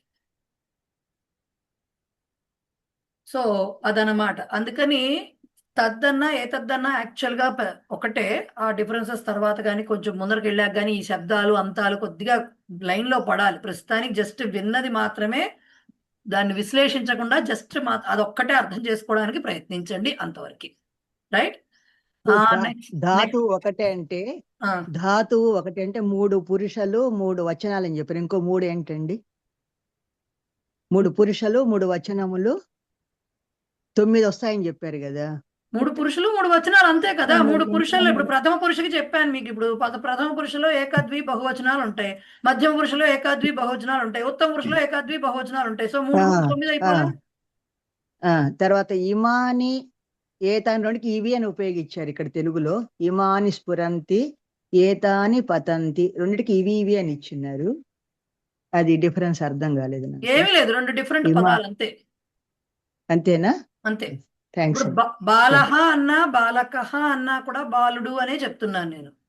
ఓకే. పుత్రహ అన్నా సుతహ అన్నా కూడా కొడుకు అనే చెప్తున్నాను నేను. రైట్. సేమ్ ఇక్కడ కూడా అంతే. ఇమాని అన్నా ఏతాని అన్నా కూడా ఒకటే అర్థం. Okay, thanks. Right. Dinesh Sharma గారు చెప్పండి సార్. మహోదయ నమస్కారం. నమస్తే. అదే ధాతువులు అన్నారు కదా, ధాతువులు అంటే క్రియాపదాలు కదా. క్రియాపదాలకి మూల రూపాలు ధాతు. మూల రూపాలు ధాతువులు. అవి మొదటగా ధాతువులు వస్తాయి, తర్వాత కర్తలు వస్తారు చెప్పన్నారు కదా. మీ మాట ఎందుకున్నా సారీ సార్, క్లియర్ గా వినపడట్లేదు. ఏమిటో ముద్దగా వస్తుంది. ఏమిటో చెప్పండి మళ్ళీ ఒకసారి. అంటే క్రియావాచకం మొదటగా వచ్చి కర్త తర్వాత వస్తున్నారు కదా మొదట. అట్లా కాదు. అంటే మీరు చెప్పదలుచుకుంది ఏది మొదలు అంటే చెప్పడం కష్టం. మీరు కర్తృపదాలు కొన్ని ఉన్నాయి, క్రియాపదాలు కొన్ని ఉంటాయి. క్రియాపదాలకి మూల రూపం ధాతు అవుతుంది, కర్తృపదాలకి మూల రూపం నామపదాలు కాబట్టి నామపదాలకు మూల రూపం ప్రాతిపదికం అవుతుంది. మీరు ఏది తీసుకుంటారో మీరు కాంబినేషన్ మీరు చెప్పదలుచుకుంది దాన్ని బట్టి డిపెండ్ అవుతుంది. అంతేగాని ముందు ధాతువు డిసైడ్ చేసి కర్తను డిసైడ్ చేయలేరు కదా, లేకపోతే కర్తను డిసైడ్ చేసి క్రియాపదాన్ని డిసైడ్ చేయలేరు కదా. అదే అంటే ఏదైనా ఒక పూర్తి వాక్యంగా చదవాలంటే కనుక అప్పుడు ముందు వస్తాయండి, క్రియ వచ్చి తర్వాత. ఓకే. పూర్తి వాక్యం ఏర్పడాలి అంటే కేవలం మూల పదాలు ఉంటే సరిపోదు. ఓకేనా? సరిపోదు. కేవలం పఠ్ అనే ధాతు ఒక్కటి మీకు తెలిస్తే సరిపోదు, దాని రూపాలు తెలిస్తేనే. ఇప్పుడు పఠతి పఠంతి ఏక బహువచనాలు అని మీకు తెలిసింది. పఠతి పఠంతి ప్రథమ పురుష ఏక బహువచనాలు అని తెలిసింది. ఇప్పుడు మీరు ఆ చదవటం అనే క్రియ ఎవరు చేస్తున్నారో దాని మీద డిపెండ్ అయ్యి పఠతియో పఠంతియో వాడాలి, కానీ డైరెక్ట్ గా పఠ్ అని వాడలేరు. బాలకహ అని తీసుకున్నారనుకోండి పఠతి అని చెప్పాలి, లేదు బాలకాహ అని తీసుకుంటే పఠంతి అని చెప్పాలి. సో అంటే తీసుకుంటే ఏం చెప్దాం అనుకుంటున్నారు, మీరు వాక్య నిర్మాణం ఎలా చేద్దాం అనుకుంటున్నారు అనే దాని మీద డిపెండ్ అయ్యి ఉంటుంది. కర్తృపదం ఏకవచనం అయితే క్రియాపదము ఏకవచనంతో తీసుకోవాలి. డైరెక్ట్ ధాతువు లేకపోతే డైరెక్ట్ ప్రాతిపదికాన్ని వాడలేరు. ఓకే. ప్రాతిపదికంలో ఇప్పుడు మీరు ఇప్పుడు నేను విభక్తులు అని చెప్తూ నేను మాట్లాడుతున్నాను కదా, మళ్ళీ చెప్తాను. 7 విభక్తులు ఉన్నాయి. తెలుగులో ఉన్న వాళ్ళకు కూడా కొంత అర్థమే ఉంటుంది. తెలుగు తెలుసుంటే డుమువులు ప్రథమా విభక్తి చదువుకుని ఉంటారు. సో ప్రథమా విభక్తి అంటే ఏమిటి అంటే బేసిక్గా 7 విభక్తులు ఉంటాయి ప్రథమ నుంచి సప్తమి వరకు.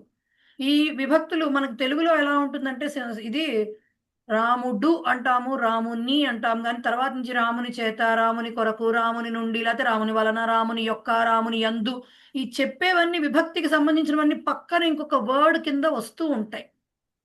యందు, కొరకు, లేకపోతే వలన, కంటే ఇలాంటివన్నీ వస్తాయి. ఇంగ్లీష్లో కూడా సేమ్గా ఫర్, బై అలాంటివన్నీ సెపరేట్గా వస్తాయి. సంస్కృతంలో ఏమవుతుందంటే సెపరేట్గా ఉండదు, కలిపి ఒకటే మాట ఉంటుంది. సో విభక్తులు అంటే అవి ఏర్పడతాయి. ఇప్పుడు మీకు తెలిసిన రూపం కేవలం బాలహ ఒకటే ఉంది, రామహ అనే ఒకటే ఉంది. రాముడు అని మాత్రమే అర్థము. రాముని అనాలంటే వేరే మాట చెప్పాలి, రాముని చేత అనాలంటే వేరే మాట చెప్పాలి, రాముని కొరకు అనాలంటే వేరే మాట చెప్పాలి. సో ఇన్ని రకాలుగా, అది కూడా ఏంటి, ఇవన్నీ నేను ఏకవచనం చెప్తున్నా, మళ్ళీ వీటికి బహువచనాలు ద్వివచనాలు కూడా ఉంటాయన్నమాట. సో ఇవన్నీ కానీ ఎక్కడి నుంచి వస్తాయి, రామ అనే ఒక రూట్ వర్డ్ నుంచి వస్తాయి. ఆ రూట్ వర్డ్ని యాజ్ ఇట్ ఈస్గా మీరు వాడలేరు, దానికి సంబంధించి ఏదో ఒక విభక్తి పెడితే కానీ వాడలేరు.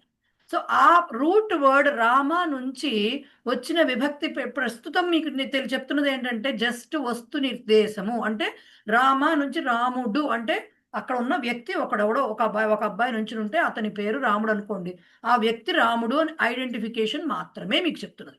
దానిని ప్రథమా విభక్తి అంటారు. వస్తు నిర్దేశం చేస్తుంది. దీన్ని చూసి చూడంగానే దేన్నైనా వస్తువునో మనిషినో ఇది ఏమిటి అని తెలిసేది మనకి, దాన్ని చూడంగానే దట్ ఈస్ కాల్డ్ ప్రథమా విభక్తి. ప్రస్తుతం మీకు చెప్తున్నవన్నీ ఏకవచనం కావచ్చు, బహువచనం కావచ్చు, అన్నీ కూడా ప్రథమా విభక్తి రూపాలే. ఆ ప్రథమా విభక్తిని అలా వాడాల్సిందే తప్ప డైరెక్ట్గా ధాతువుని అలాగే ప్రాతిపదికాన్ని డైరెక్ట్గా వాడలేరు. అట్లాగే క్రియాపదం కూడా అంతే, ధాతువుని వాడలేరు, పఠని డైరెక్ట్గా వాడలేరు. పఠతియో పఠంతియో మధ్యలో ఇంకో ద్వివచనం చెప్పారు పఠతహాను, దాన్ని బట్టి అవసరాన్ని బట్టి వాడుకోవాల్సి వస్తుంది. Right sir? ఓకే. శశి పోను నెమ్మదిగా అర్థమవుతాయి, మొట్టమొదటిలో కొద్దిగా కన్ఫ్యూజింగ్ గా ఉన్నా అర్థమవుతాయి. శశి ప్రియ గారు చెప్పండి మేడం. ఇక్కడ జిఘ్రంతికి ఏకవచనం ఏంటి మేడం? జిఘ్రతి. జిఘ్రంతి. జిఘ్రతి అంతే. జిఘ్రతి అంతే. జిఘ్రతి జిఘ్రంతి. రైట్. సంధ్య గారు చెప్పండి. నయనం. నయతి నయనంకు సంబంధించిందని. నయతి అంటే చూడాలి. కాదు, నయనం వేరు నయతి వేరు, రెండు మిక్స్ చేయొద్దు. అది నామపదం, ఇది క్రియాపదం. ఓకే. నయతి వేరు నయనం వేరు. అసలు క్రియాపదాలని నామపదాలని మిక్స్ చేయకూడదండి ఎప్పుడు, అవే ఇవి. ఓకే. మనుషుల్ని క్రియల్ని ఎలా అయితే మనం మిక్స్ చేయమో అట్లాగే అన్నమాట. ఓకేనా? సంధ్య గారు ఏంటండి? ఇప్పుడు ఈ టేబుల్లో మనకి మకారాంత ఇదం శబ్దం ఒకటి ఇచ్చారు, దకారాంత ఏతత్ శబ్దం ఒకటి ఇచ్చారు కదా. ఈ రెండిటికి ఇతడు ఈమె ఇదే వస్తుంది కదా. మనం ఏ సందర్భానికి ఏది వాడాలండి? అది అక్కర్లేదు, ఏం అక్కర్లేదు, ఏదైనా రాయొచ్చు ఎక్కడైనా. అంటే ఇది రాసినా అది రాసినా ఒకటే. ఏది వీలుగా ఉంటే అది రాస్తారు. జనరల్ గా ఏం చేస్తారంటే అయం ఇమో అది దాన్ని పక్కన పెడుతూ ఉంటారు. ఎందుకంటే ఈ తత్ వచ్చింది అనుకోండి, తత్తే తాని లాగానే ఏతే ఏతాని, కాబట్టి ఇది గుర్తుపెట్టుకోవడం తేలిగని ఎక్కువగా ప్రాథమిక స్థలంలో ఉన్న వాళ్ళందరూ ఇదే ఎక్కువగా వాడతారు. బట్ అది కూడా ఉంది, వాడతారు, ఎక్కువగా వాడతారంటే తత్ ఏతత్ సిమిలర్ గా ఉంటాయి కదా, ఒకటి వస్తే రెండోది వస్తుంది, అందుకని వాడతారు. మీరు రాసినంత అయం రాసినంత మాత్రం ఏషః బదులు అయం రాసినంత మాత్రాన తేడా ఏం లేదు. మరి ఎందుకు మేడం ఇన్ని పెట్టి మమ్మల్ని కన్ఫ్యూజ్ చేయడం? ఇన్ని వాళ్ళు పెట్టలేదండి, ఆల్రెడీ భాష అంత ఉత్కృష్టమైంది. మన ఏమంటారు, దౌర్భాగ్యం అనుకోవాలో దురదృష్టం అనుకోవాలో మనకి తెలియదు, కానీ ఇదంతా ఒకప్పుడు వాడుక భాష. ఇప్పుడు దాంట్లో 1% చదవడానికి అర్థం చేసుకోవడానికి కూడా మనకు చేత కావట్లేదు, అది వచ్చిన సమస్య. ఎంత తెలివిగల వాళ్ళు ఆలోచించండి. అన్ని పురుషులు, అన్ని వచనాలు, అన్ని క్రియాపదాలు, ఒక్కొక్క దానికి మళ్ళీ మల్టిపుల్ మీనింగ్స్, ఇన్నిటినీ అలాగా వాడారు వాళ్ళు, అలాగా వాడేశారు వాడుక భాషలో. మనం జస్ట్ ఉన్న చిన్న వాటిని అర్థం చేసుకోలేమన్నా అంటే ఎంత వరకు మన భాషని నాశనం చేసేసుకున్నాం మనం. ఇప్పుడు ఎందుకు మేడం పెట్టారు అంటే, మరి సిలబస్ పెట్టినప్పుడు చదవాలి కదండి, తప్పదు కదండి, మీరు చదవాలి. ఇంకొక చిన్న డౌట్ అండి, చెప్పండి. అసలు మామూలుగా అంటే ఇది అవుట్ ఆఫ్ సిలబస్ అనుకోండి, మనకి తెలుగు అంతా ఆల్మోస్ట్ సంస్కృతం నుంచి వచ్చింది అంటారు కదా. మన రూట్ ఆఫ్ తెలుగు సంస్కృత్ కదా. మరి అంటే ఇన్ని కూడా మనకి సంస్కృత్ నుంచే కంప్లీట్ గా వచ్చాయంటారా, అసలు కొంత వేరే ఉన్నాయంటారా? ఎందుకు ఉండవండి, మూలము అంతే. మూలము అన్నంత మాత్రం ఏమండి, సినిమాలు చూస్తారా మీరు బాగా, లేకపోతే నవలలు చదువుతారా బాగా, పుస్తకాలు చదివే అలవాటు? వాల్మీకి రామాయణం ఒక్కటే ఆయన పాపం రాసింది, తర్వాత ఎన్ని రామాయణాలు వచ్చాయండి? ఓకే. అట్లాగే మీరు ప్రాంతాలకు వెళ్ళారనుకోండి, వాడుక కథలు ఎన్ని ఉంటాయి, వాళ్ళు రాసిన పుస్తకాలు పక్కన పెట్టండి, వాడుక కథలు ఎన్ని ఉంటాయి. ప్రతి చోటకి వెళ్తే ఇవి భీముడి పాదాలు, లేకపోతే ఇవి ఇంకోటేవో పాదాలు అని చెప్తారు. నిజంగా హనుమంతుల వారి పాదాలు అన్ని చోట్లకి మనం ఇప్పుడు ఆన్సర్స్ ఉండవు.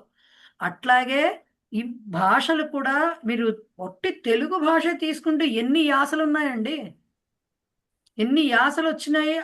మూలం మాత్రమే ఉంటుంది, దానికి అమెండ్మెంట్స్ మన రాజ్యాంగానికే జరుగుతున్నాయి. ఎప్పుడు పడితే అప్పుడు ఎక్కడ పడితే ఏదో ఒకటి జరుగుతూ ఉంటాయి. ఎప్పుడు మూలం అనేది ఒకటి ఉంటుంది. దాని నుంచి మీకు రాను రాను వాడుకలో ఎన్నెన్ని మార్పులు చెందినాయి అనేది మనకి తెలియదు. అంత చరిత్ర మనం చదువుకోలేదు కదా,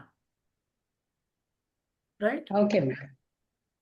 ఎవరిదో శాంసంగ్ SM3 సారీ E366 బీట్ అండి. ఎవరో ఉన్నారు, హ్యాండ్ రైజ్ చేశారు. ఎవరో సార్ ఆర్ మేడం డౌట్ అడిగితే చెప్తాను. అన్మ్యూట్ చేసుకుని డౌట్ అడిగితే చెప్తాను. హ్యాండ్ రైజ్ చేసి ఉన్నది ఎవరో శాంసంగ్ ఫోన్ వాళ్ళండి ఎవరోను.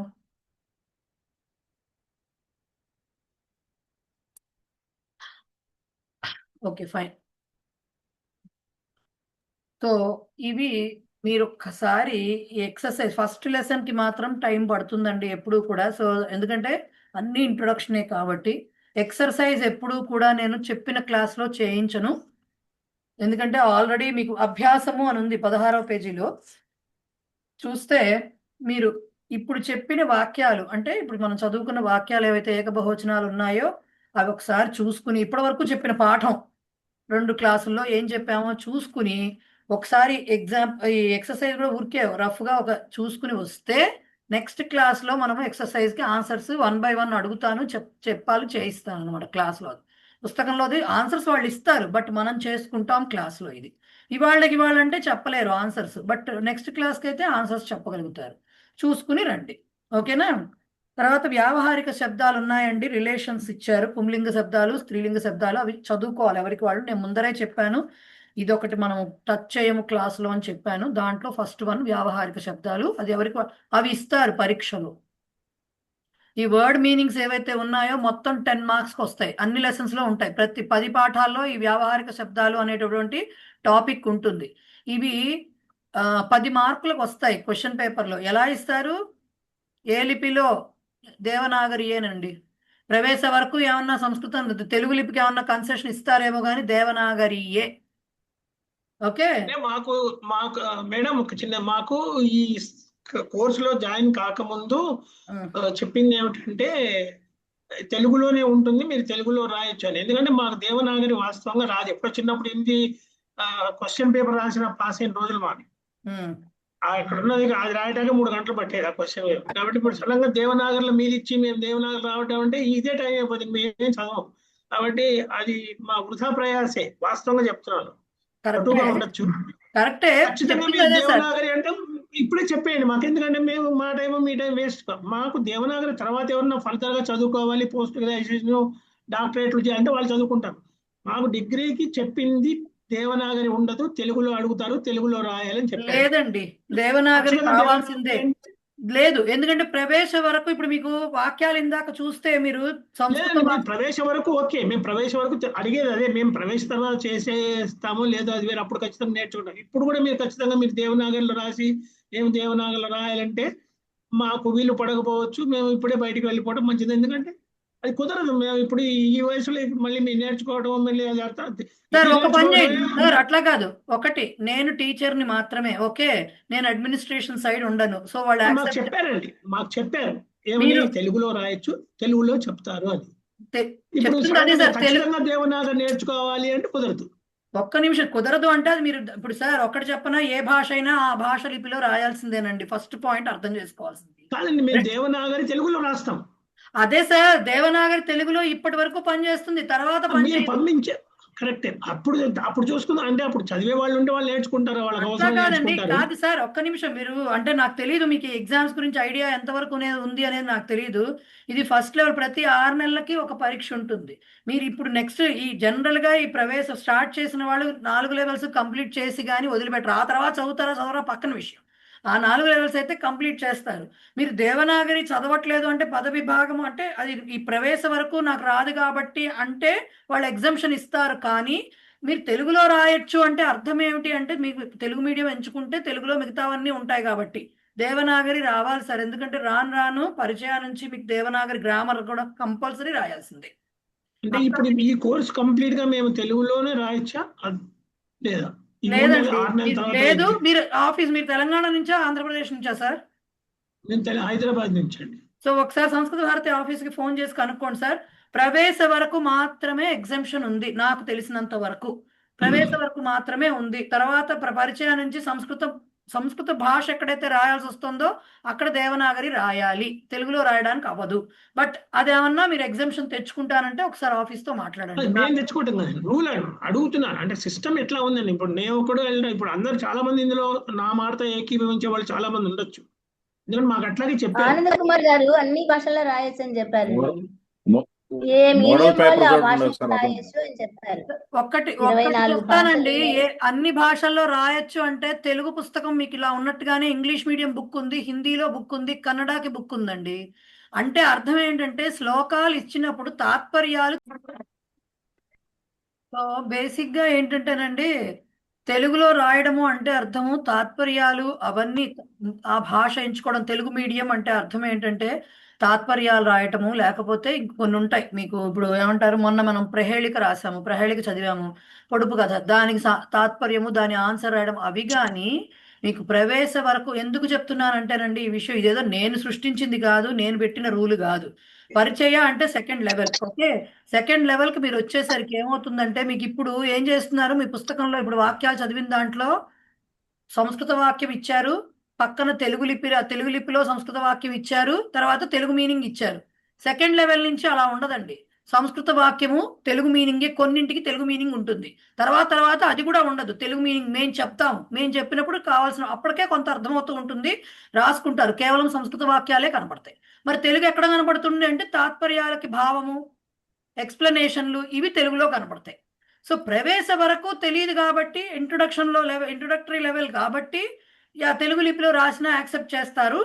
నాకు చెప్పింది అదే, నాకు తెలిసింది అదే, ఇప్పటి వరకు జరిగింది కూడా అదే. ఆ తర్వాత ఒక టైంలో పేపర్లన్నీ చూసినప్పుడు కూడా మేము మాకు తెలిసిన దాంట్లో కూడా 100 పేపర్లు వస్తే 1 or 2 తెలుగు లిపిలో రాసేవారు. ఫస్ట్ లెవెల్ నుంచి కూడా అందరూ దీంట్లోనే రాసేవారు. సో మీకు అది ఇబ్బందిగా ఉంటుంది, మా వల్ల కాదు అంటే ఒక్కసారి సంస్కృత భారతి ఆఫీస్తో మాట్లాడండి. వాళ్ళే ఫైనల్గా వాళ్ళు డిసైడ్ చేయాల్సింది, నేను కాదు కదా, నేను ఓన్లీ టీచింగ్ వర్కే చేస్తాను. ఓకే, అడ్మినిస్ట్రేషన్ సైడ్ బేబీ, నాకు ఆ డెసిషన్స్లోనూ నేనేమి పార్ట్ తీసుకోను, జస్ట్ ఐఎమ్ ఏ టీచర్.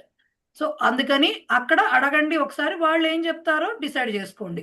ఎందుకంటే వాళ్ళు కూడా మీరు తెలుగులో రాయొచ్చా అంటే అర్థం ఏంటి, తెలుగులో రాయొచ్చు, ఇంగ్లీష్లో రాయొచ్చు, హిందీలో రాయొచ్చు అంటే దాని మీనింగ్ ఇది. నాట్ తెలుగు లిపిని, సంస్కృత లిపిని తెలుగులో రాస్తాము అని కాదు, తెలుగు లిపిలో రాస్తాము అని కాదు. బట్ ఒకసారి మీరు కనుక్కోండి. అచ్యుతరామ్ గారు చెప్పండి సార్. మేడం, ఇప్పుడు ఈ తాత్పర్యం అర్థం అని అడుగుతారు కదా, అది ఇచ్చిన క్వశ్చన్ మటుకు దేవనాగరి లిపిలో ఉంటుంది, దాని అర్థం తెలుగులో రాయొచ్చా? అదే అంటున్నాను సార్. ఇప్పుడు మీకు ఇంకా చాలా బేసిక్ లెవెల్లో ఉన్నారు. ఇప్పుడు ప్రహేళిక మొన్న చదివారు కదా సార్ మీరు, మొన్న ప్రహేళిక అస్థి నాస్తి శిరోనాస్తి, దాని ఫస్ట్ ఏం చేశారు, సంస్కృత శ్లోకం ఇచ్చారు, రైట్? దాని కిందన సంస్కృత శ్లోకాన్ని తెలుగు లిపిలో ఇచ్చారు, రైట్? కానీ క్వశ్చన్ పేపర్లో ఆ తెలుగు లిపిలో ఇవ్వరు, సంస్కృత శ్లోకమే ఇస్తారు. కానీ ప్రహేళికల యొక్క అర్థాన్ని తెలుగులో రాయండి అని ఇస్తారు. అప్పుడు సంస్కృత శ్లోకం మీకు చదవడం రావాలి కదా కనీసం. అది సరే, అది అర్థమైంది, రాయటం. దాని తాత్పర్యం ఏదైతే ఉందో, ఎముక లేదు, తల లేదు, ఇది మీరు తెలుగులోనే రాస్తారు. బట్ దాని ఆన్సర్ మళ్ళీ ఉంటుంది కదా, యుతకం అనేది ఆన్సర్ అనుకోండి, యుతకం సంస్కృతంలో రాయాలి. సో ఇప్పటి వరకు ఇంకా మీకు అది బేసిక్ లెవెల్. ఇప్పుడు నేను మళ్ళీ దేవతాస్తుతి చెప్తున్నాను, శ్లోకాలు చెప్తాను, శ్లోకం సంస్కృతంలోనే ఇస్తారు క్వశ్చన్ పేపర్లో. మీరు దాని అర్థం ఏదైతే, తాత్పర్యం, భావం ఏదైతే ఉంటుందో అది మీరు తెలుగులో రాస్తారు, నాట్ లిపి, తెలుగు తాత్పర్యమే రాస్తారు. ఓకే, కానీ ఇప్పుడు స్టోరీస్ వస్తాయి, ఒక్కొక్క పాఠంలో ఒక స్టోరీ ఉంటుంది అన్నాను, స్టోరీ ఉంటుంది, స్టోరీ సంస్కృతంలో ఉంది, తెలుగు లిపిలో ఉంది, దాని అర్థం ఇచ్చారు, క్వశ్చన్స్ సంస్కృతంలోనే ఉంటాయి, ఆన్సర్స్ సంస్కృతంలోనే ఉంటాయి. దానికి తెలుగు కాదు రాయాల్సింది, సంస్కృతంలో రాయాలి. స్టోరీస్ అదొకటే కాదండి, క్వశ్చన్ పేపర్లో ఫస్ట్ 12 క్వశ్చన్స్ ఇస్తారు, ఒక 1 మార్క్ క్వశ్చన్స్, దాంట్లో 10 క్వశ్చన్లు రాయాలి, అంటే 10 మార్క్స్కి. అవన్నీ కూడా స్టోరీ బేస్డ్ ఉండొచ్చు.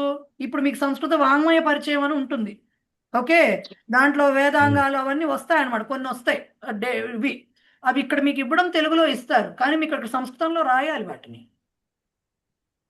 వేదాంగాలు ఎన్ని అని అడుగుతారు అనుకోండి, ఇక్కడ మీరు తెలుగులో చదువుతారు, వేదాంగ కథ అంటే రాయాలి, షట్ అలా రాయాలి. ఉమ్. అది ఓకే. కొంచెం ఇప్పుడు హిందీ పర్వాలేదు నాకు. ఆ హిందీకి, సంస్కృతానికి ఆ లిపిలో డిఫరెన్స్ ఇంకా క్యాచ్ చేయలేకపోతున్నాను. నేను ఒక రోజు ప్రాక్టీస్ చేశాను. బట్ ఆ minor differences I am unable to catch. ఏమి లేదు సార్, చెప్పాక మొన్న మా రాసాము అంటే రామ అని చదువుతాం సంస్కృతంలో, రామ్ అంటాం హిందీలో. ఇలాంటివే ఉంటాయి. బేసిక్ అక్షరాల్లో డిఫరెన్స్ లేదు. అది దేవనాగరి, ఇది దేవనాగరి. అది చూశాను. బట్ పదాలు వేరు. ఇప్పుడు ఇప్పుడు లిఖంతి అనేది రాశారనుకోండి, మీరు తెలుగులో పఠతి అని రాశారనుకోండి, మహాప్రాణం అక్షరం ఒత్తు తీత తాగుడిస్తే తీ రాస్తారు. మరి అదే విధంగా సంస్కృతంలో ఉంటుందా? కాదు కదా. పా అనేది వేరే అక్షరంగా ఉంటుంది, ఠా వేరే అక్షరం ఉంటుంది, తీ వేరేగా రాయాలి. సో ఈ డిఫరెన్సెస్ భాషకి తప్పవు. అదే ఇంగ్లీష్లో రాయాలంటే ఏం చేస్తాం? పిఏ టిహెచ్ఏ టిఐ ఇలా రాస్తాం ఒకవేళ రాయాల్సి వస్తే కదా. సో అట్లా కుదరదు. కాబట్టి అక్షరాలు తీసుకోవాలి, ప్రొనౌన్సియేషన్ బట్టి అక్షరాలు రాయాలి. హిందీ శ్లోక అని ఉందనుకోండి సార్, శ్లోక శ్లోక వరకు సంస్కృతంలో రాసిన హిందీలో రాసిన ఒక రకంగానే ఉంటుంది రాయటం. బట్ శ్లోక అని విసర్గ పెట్టేసరికి సంస్కృతం అవుతుంది, శ్లోక్ అని ఆపేస్తే అక్కడ హిందీ అయింది. అది పర్వాలేదు. అలాంటి డిఫరెన్సెస్ చాలా ఉంటాయి. అలాంటి డిఫరెన్సెస్ చాలా ఉంటాయి. సో అక్షరాలు అంటూ వస్తే మీకు భాష అంటారా, ఇప్పుడు ఇంకా మొట్టమొదటి పాఠమే ఫుల్గా అవ్వలేదు, నెమ్మదిగా పికప్ అవుతుంది, స్లోగా పికప్ అవుతుంది. చాలా మంది వచ్చారు అట్లాంటి వాళ్ళు. బట్ పరీక్షలో మొత్తం అసలు మేము సంస్కృతం దేవనాగరియే 4 లెవెల్స్లో కూడా మేము అసలు దేవనాగరి మాకు రాదు, మేము తెలుగు లిపిలోనే రాస్తామంటే అది ఇంపాసిబుల్ అని చెప్తున్నా. ఇన్స్ట్రక్షన్స్ కూడా ఆన్సర్ ఎనీ 5 క్వశ్చన్స్ అని ఉందనుకోండి సపోజ్, అది ఇంగ్లీష్లో ఉంటుంది ప్రవేశ వరకు. ప్రవేశే కాదు, నాకు తెలిసి ఇంకో 2-3 లెవెల్స్ వరకు అన్నిట్లోనూ ఉంటుంది. తెలుగు, ఇంగ్లీషు, సంస్కృతం మూడిట్లోనూ ఉంటుంది. 5 ప్రశ్నలకు సమాధానం రాయండి, లేకపోతే పంచప్రశ్నానాం ఉత్తరాన్ని లిఖత, ఇలా 3 భాషల్లో ఉంటుంది. అందుకని అది ఫస్ట్లో సరిపోతుంది. కానీ నెమ్మదిగా వెళుతున్న కొద్దీ ఒక సంస్కృతంలోనే ఇస్తారు. లాస్ట్ లెవెల్కి వచ్చేసరికి మొత్తం సంస్కృతమే ఉంటుంది పేపర్లో. ఒక చిన్న హెల్ప్ అండి, first second level question paper మీరు ఏవో పాతది పంపిస్తే ఏ మోడల్లో ఉంటుందో కొంచెం విశదంగా అర్థమయ్యే అవకాశం ఉంది కదా. మీ వెనకాల పేపర్లు ఉంటాయండి, 2 మోడల్ పేపర్స్ ఉన్నాయి, చూసుకోండి. మోడల్ పేపర్స్ 2 ఉన్నాయి, రెండిట్లో ఏదో ఒక మోడల్లో వస్తుంది, మిక్స్డ్గా కూడా రావచ్చు. 2 పేపర్స్ ఉన్నాయి మోడల్ పేపర్స్, అండ్ వేరే మోడల్ పేపర్స్ కూడా ఉన్నాయి. This is too early to discuss about those things. Okay, అసలు ఇంకా లెసన్సే చెప్పకుండా, పాఠాలే కంప్లీట్ కాకుండా నేను మోడల్ పేపర్స్ అంటే ఈ సిలబస్ ఎట్లా ఉంటుంది అనేది కొంచెం అవగాహన రావడానికి, దానికోసం మీకు వెనకాల 2 మోడల్ పేపర్స్ ఇచ్చారు. దాని తర్వాత చూసుకోండి, నెమ్మదిగా క్లాస్ తర్వాత చూసుకోండి. చూస్తే మీకు తెలుస్తుంది ఎలా ఇస్తున్నారు, ఎట్లా రాయాల్సి వస్తుంది అని చెప్పి తెలుస్తుంది, మీకు ఒక ఐడియా వస్తుంది. ఓకేనా, ప్రొసీడ్ అవుదాం. Thank you. దేవతా స్తుతి చూడండి, సంగ్రాహ్య విషయాలు ఇచ్చారు. దాంట్లో ముందు ఫస్ట్ స్టార్టింగ్లో 2 శ్లోకాలు ఇచ్చారు. గురుర్ బ్రహ్మ గురుర్ విష్ణు గురుర్దేవో మహేశ్వర గురు సాక్షాత్ పరబ్రహ్మ తస్మై శ్రీ గురవే నమః. ఈ శ్లోకం అందరికీ తెలిసిందే. సో దాని అర్థం కూడా ఆల్మోస్ట్ అందరికీ తెలుసు. మనం పదవి భాగం చెప్పుకుంటాము, తర్వాత పదాలకు అర్థం చెప్పుకుంటూ తాత్పర్యం చెప్పుకుంటాము. బట్ మీరేమి పదవి భాగాలు అవన్నీ మీరు కంటతా పట్టక్కర్లేదు. శ్లోకం వాళ్ళు పేజ్ నెంబర్ ఎంత అండి?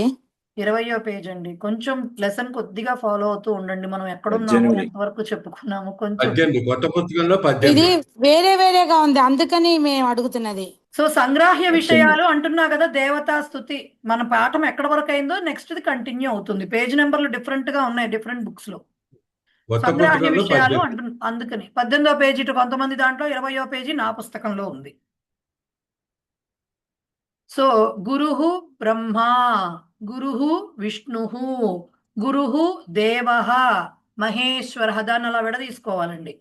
పద విభాగం ఏంటంటే ఈ శ్లోకానికి గురుహు బ్రహ్మ, గురుహు విష్ణు, గురుహు దేవ మహేశ్వర, గురుహు సాక్షాత్ పరం బ్రహ్మ తస్మై శ్రీ గురవే నమః. శ్రీ గురవే ఒకటే పదము, శ్రీ గురవే నమః. ఓకే. గురువు అనేవాడు బ్రహ్మదేవునితో సమానము. అలాగే గురువు విష్ణుమూర్తితో సమానము. అలాగే దేవః మహేశ్వరః, దేవుడైనటువంటి మహేశ్వరుడితో సమానము. అలాంటి వాడు గురువే అతను. అలాగే సాక్షాత్ పరం బ్రహ్మ, సాక్షాత్తు గురువు అన్నిటికీ మూలమైనటువంటి పరమాత్మ రూపము. అటువంటి తస్మై, అటువంటి ఆయనకు, అతనికి అంటే తస్మై, అతని కొరకు అనొచ్చు. శ్రీ గురవే, గురువు గారికి, అటువంటి గురువునకు నమః, నమస్కారము. ఓకే. కిందన నేను పదాలు విడదీసి వాటికి అర్థాలు సుమారుగా ఇట్లా ఉంటాయి అని చెప్పాను. మీరు అవే గుర్తుపెట్టుకోక్కర్లేదు. అసలు మెయిన్ తెలిస్తే ఇక్కడ ఇచ్చిన లైన్ రాసినా పర్వాలేదు, మీ సొంతంగా కొద్దిగా యాడ్ చేసి రాసినా పర్వాలేదు. యాజ్ ఇట్ ఈజ్గా ఉంటేనే ఇస్తారు మార్క్ అని లేదు. పదాలకు అర్థం తెలిస్తే మీ సొంతంగా రాయొచ్చు తాత్పర్యం. రైట్. నెక్స్ట్ అజ్ఞానం. ఇది మనకి ఏమంటారు, రేపు ఆషాఢ పూర్ణిమకు రాంగానే మొదలవుతుంది ఈ శ్లోకమే. వాట్సాప్ అన్నిట్లో కూడా వెళ్తూ ఉంటుంది. అజ్ఞాన తిమిరాంధస్య జ్ఞానాంజన శలాకయ చక్షురున్మీలితం ఏన తస్మై శ్రీ గురవే నమః. అజ్ఞాన తిమిరాంధస్య ఒకటే మాట, జ్ఞానాంజన శలాకయ అది కూడా ఒకటే మాట, చక్షుః ఉన్మీలితం ఏన, చక్షురున్మీలితం అని వచ్చింది, చక్షుః ఉన్మీలితం ఏన తస్మై శ్రీ గురవే నమః. అజ్ఞాన తిమిర అంధస్య, తిమిరాంధస్య అజ్ఞానం అనేటువంటి, తిమిరము అంటే చీకటి, అంధకారము, దానితో వలన అంధస్య అంధుడైనటువంటి, అంటే అజ్ఞానం అనేటువంటి చీకటి వలన గుడ్డితనాన్ని పొందినటువంటి, గుడ్డివాడైనటువంటి వాడికి జ్ఞాన అంజన శలాక, జ్ఞాన అంటే జ్ఞానము, నాలెడ్జ్, జ్ఞానం అనేటువంటి అంజనము అంటే కాటుక. ఓకే. అంజనం అంటే కాటుక, శలాక అంటే పుల్ల. సో ఆ జ్ఞానం అనేటువంటి కాటుక ఏదైతే ఉందో దానికి యొక్క పుల్లచే, శలాకయ అంటే పుల్లతో అని అర్థం. సో అజ్ఞానం అనేటువంటి అంధకారంతో ఆర్ చీకటితోటి గుడ్డివాడైనటువంటి వాడికి జ్ఞానం అనేటువంటి కాటుక పుల్లతోటి, చక్షుః ఉన్మీలితం కళ్ళు తెరవబడినాయో, కన్ను తెరవబడిందో, ఏనా ఎవరి చేతైతే కన్ను తెరవబడిందో అంటే కళ్ళు తెరిపించాడో, అటువంటి తస్మై అటువంటి గురువునకు, శ్రీ గురవే అటువంటి గురువునకు నమః, నమస్కారము. ఓకే. అక్కడ ఇచ్చారు అజ్ఞానం అనే గాఢాంధకారం గలవానికి అంటే అర్థం ఏంటి, దానివల్ల గుడ్డివాడైన వాడికి, ఏమీ కనిపించని వాడికి అని అర్థం. సో అంజనము అంటే కాటుక, శలాక అంటే పుల్ల. ఓకే. సో దానితోటి కళ్ళు ఎవరైతే తెరిపిస్తారో అంటే మనకి జ్ఞానాన్ని ఎవరైతే ప్రసాదిస్తారో అటువంటి గురువునకు నమస్కారము. సో దీనికి ఎలా ఇస్తారు, క్వశ్చన్ పేపర్లో శ్లోకం ఇస్తారు, తాత్పర్యం రాయమంటారు. మీకు మీ సొంతంగా రాసే కెపాసిటీ ఉంటే రాయొచ్చు తెలుగులో, లేదంటే ఇక్కడ వాళ్ళు ఇచ్చినవి రాస్తే చాలు, 2 మార్క్స్కి ఇస్తారు, రాస్తే చాలు. ఓకే. నెక్స్ట్ది సంస్కృత వాంగ్మయ పరిచయం. ఇదంతా తెలుగులో ఉంటుంది, ఉపోద్ఘాతం అంతా, ఈ కాన్సెప్ట్ అంతాను. ఇది చదువుకోవాలి. బట్ దీంట్లో మీరు చదువుకోవాల్సినవి అంటే గుర్తుపెట్టుకోవాల్సినవి ఏమిటి అంటే ఇగో ఇట్లా కొన్ని ఉంటాయండి. చెప్తాను ఎట్లా ఉంటాయంటే, ఇప్పుడు వేదంలో 4 భాగాలు ఉన్నాయి. ప్రతి వేదంలో 4 భాగాలు ఉన్నాయనుకోండి, ఆ భాగాల పేర్లు తెలియాలి. అలాగే తర్వాత ఈ కృష్ణ యజుర్వేదం, శుక్ల యజుర్వేదం అని చెప్పి 2 రకాలు ఉన్నాయి అని చెప్పేది, అలాంటివి తెలియాలి. వేదాంగాలు ఏమున్నాయి, వాటి పేర్లు ఏమిటో తెలియాలి. సో ఇవన్నీ మనకి తెలియాలి. క్వశ్చన్లో, ఈ క్వశ్చన్ పేపర్లో ఏం చేస్తారంటే, చెప్పాను కదా ఫస్ట్ 10 క్వశ్చన్స్ ఇస్తూ ఉంటారు, దాంట్లో వీటికి సంబంధించిన క్వశ్చన్స్ వస్తాయి. అయితే మీరు అన్నిటికీ కంగారు పడక్కర్లేదు. కొన్ని క్వశ్చన్స్ ఆన్సర్స్ సంస్కృతంలో నేను ప్రిపేర్ చేసినవి తర్వాత సిలబస్ అంతా అయిపోయాక అవి పంపించడం జరుగుతుంది కొన్ని. బట్ ఈ లోపల మీరు చదువుకుంటూ ఉండాలి. కేవలం అవే చదువుకుంటా అంటే కుదరదు కదా, వాళ్ళు ఏం చెప్పారో తెలుగులోనే ఉన్నాయి కదా అవి. సో చదువుకుంటూ ఉండాలి. క్వశ్చన్స్కి ఎట్లా ప్రిపేర్, నెలన్నర ముందర క్లాసెస్ అయిపోతాయి కాబట్టి అప్పుడు నేను పంపిస్తాను ఆ క్వశ్చన్స్, అప్పుడు చూసుకోవచ్చు ఒకసారి, ఓహో ఇలా ఇస్తారు కాబోలు క్వశ్చన్స్ అని చెప్పి అనుకోవచ్చు. ఓకేనా? రైట్. ఎస్, శశిప్రియ గారు చెప్పండి మేడం.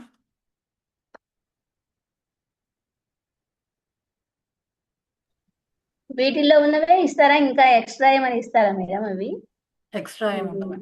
ఇవి వాటిలోవే ఉంటాయి. పొడుపు కథలు కానీ ఎక్స్ట్రా ఏమి ఇవ్వరండి. ఎలా ఇస్తారు ఎక్స్ట్రా? మీరు ఫస్ట్ స్టెప్ కదా, ఎక్స్ట్రా ఇస్తే ఎలా అర్థం అవుతుంది మీకు? మీకు అర్థం కాదు కదా.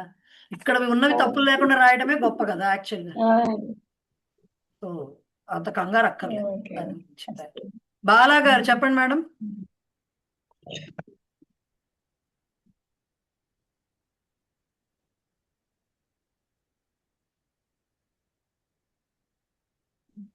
మేడం, ఇప్పుడు అభ్యాసం అనే కింది వర్ణాలను కలిపి సంయుక్త అక్షరాలుగా చేయండి అని ఇచ్చారు కదా. మాది కొత్త పుస్తకంలో పేజ్ నెంబర్ 14 అండి. తెలుసు అర్థమైంది, చెప్పండి. దాంట్లో ఉదాహరణ అది అంటే హిందీలో నాకు తెలిసిన గు యు ఆ కదా. గు కాదండి, అది ఎగ్గని చదవాలని మొన్న కూడా చెప్పాను నేను. మొన్న కూడా మీరు అడిగారు నన్ను ఈ డౌట్. అది ఊకారం కాదు, హలంతము అని చెప్పాను నేను. గు కాదు, అది ఇయ్య అని చదవాలి వాటిని. అది ఊ కాదు, అది హలంతం. ఊ అంటే ఇలా తిరిగి వేరే రకంగా ఉంటుంది మేడం. అది ఊ కాదు. అది నేను చెప్తాను కదా, నెక్స్ట్ క్లాస్ లో చేస్తాం ఎక్సర్సైజ్. నెక్స్ట్ క్లాస్ లో చేస్తాం మనం.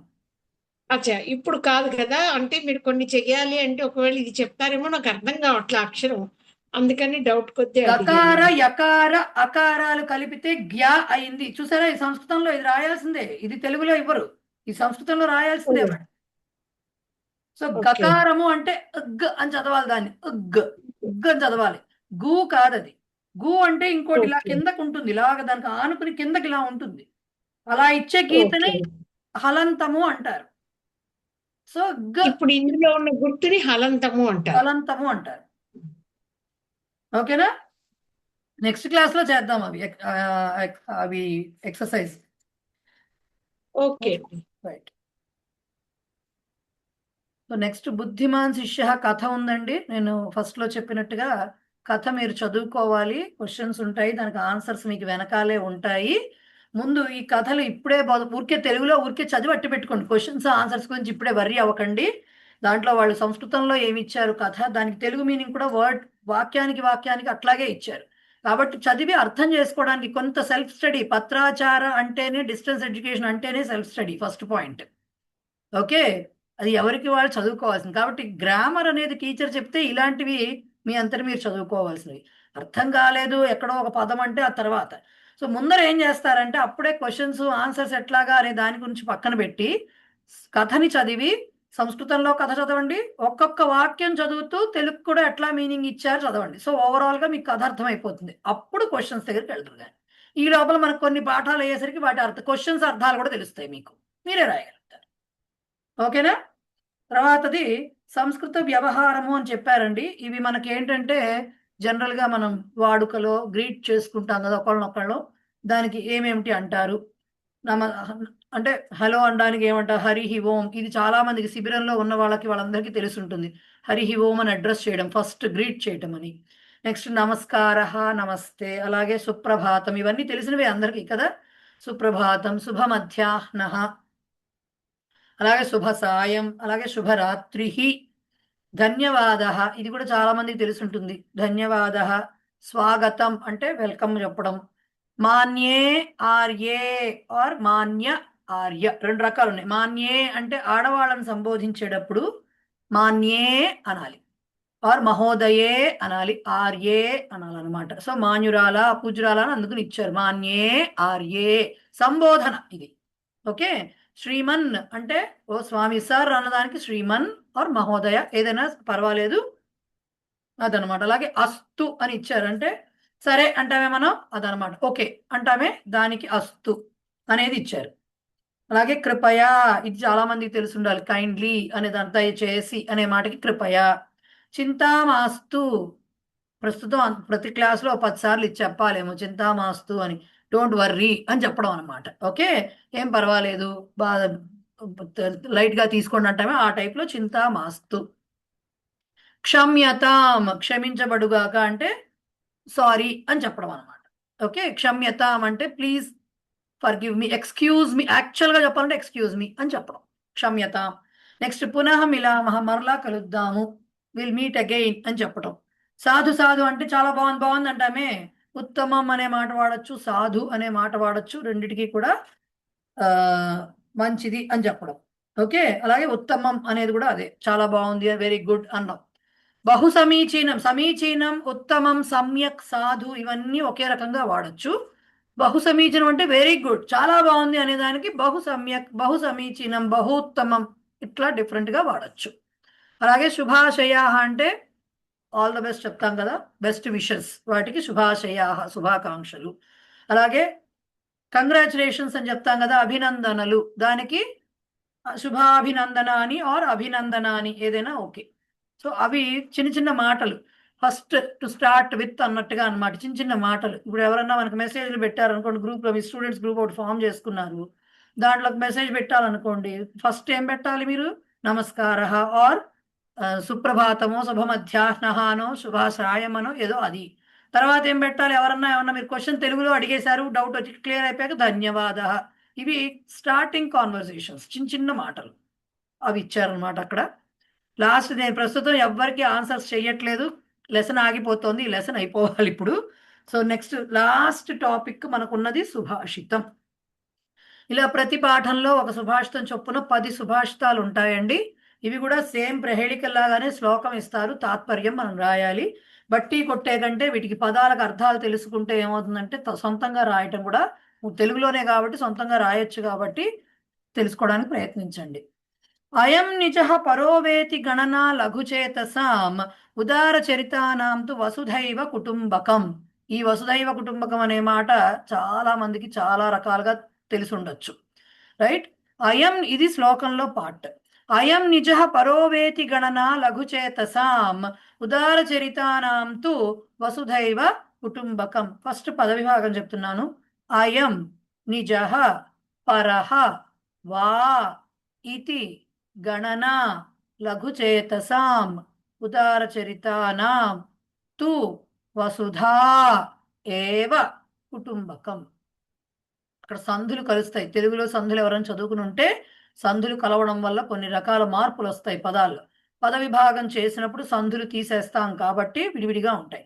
సో అయం నిజ పరః వా ఇతి గణన లఘుచేతసాం ఉదారచరితానాం తు వసుధా ఏవ కుటుంబకం. ఏం చెప్తున్నారు, అయం ఇందాకే చదువుకున్నాం కదా, ఇతడు. నిజహ అంటే నిజమైన వాడు, వర్చువల్ పర్సన్ కాదు అక్కడ. నిజహ అంటే తనవాడు, ఓకే, తనవాడు అని అర్థం అనమాట. పరహ పరాయివాడు అంటే వీడు నావాడు, వీడు పరాయివాడు. అయం నిజహ అయం పరహ, వీడు నావాడు, వీళ్ళు నావాడు, వీళ్ళందరూ నావాడు, వీళ్ళందరూ పరాయివాడు. సో వీడు నావాడు, వాడు పరాయివాడు.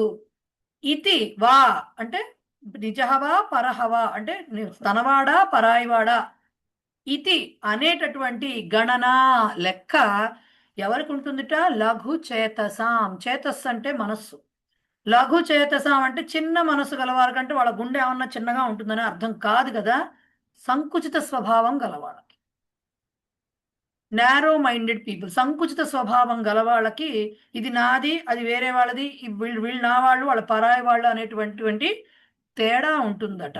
ఇతడు నావాడు ఇతడు పరాయివాడు అనేటటువంటి లెక్క సంకుచిత మనస్తత్వం గల వాళ్ళకి ఉంటుందిట. ఉదార చరితానాం అంటే చాలా బ్రాడ్ మైండెడ్నెస్ ఉన్నవాళ్ళు, అంటే చాలా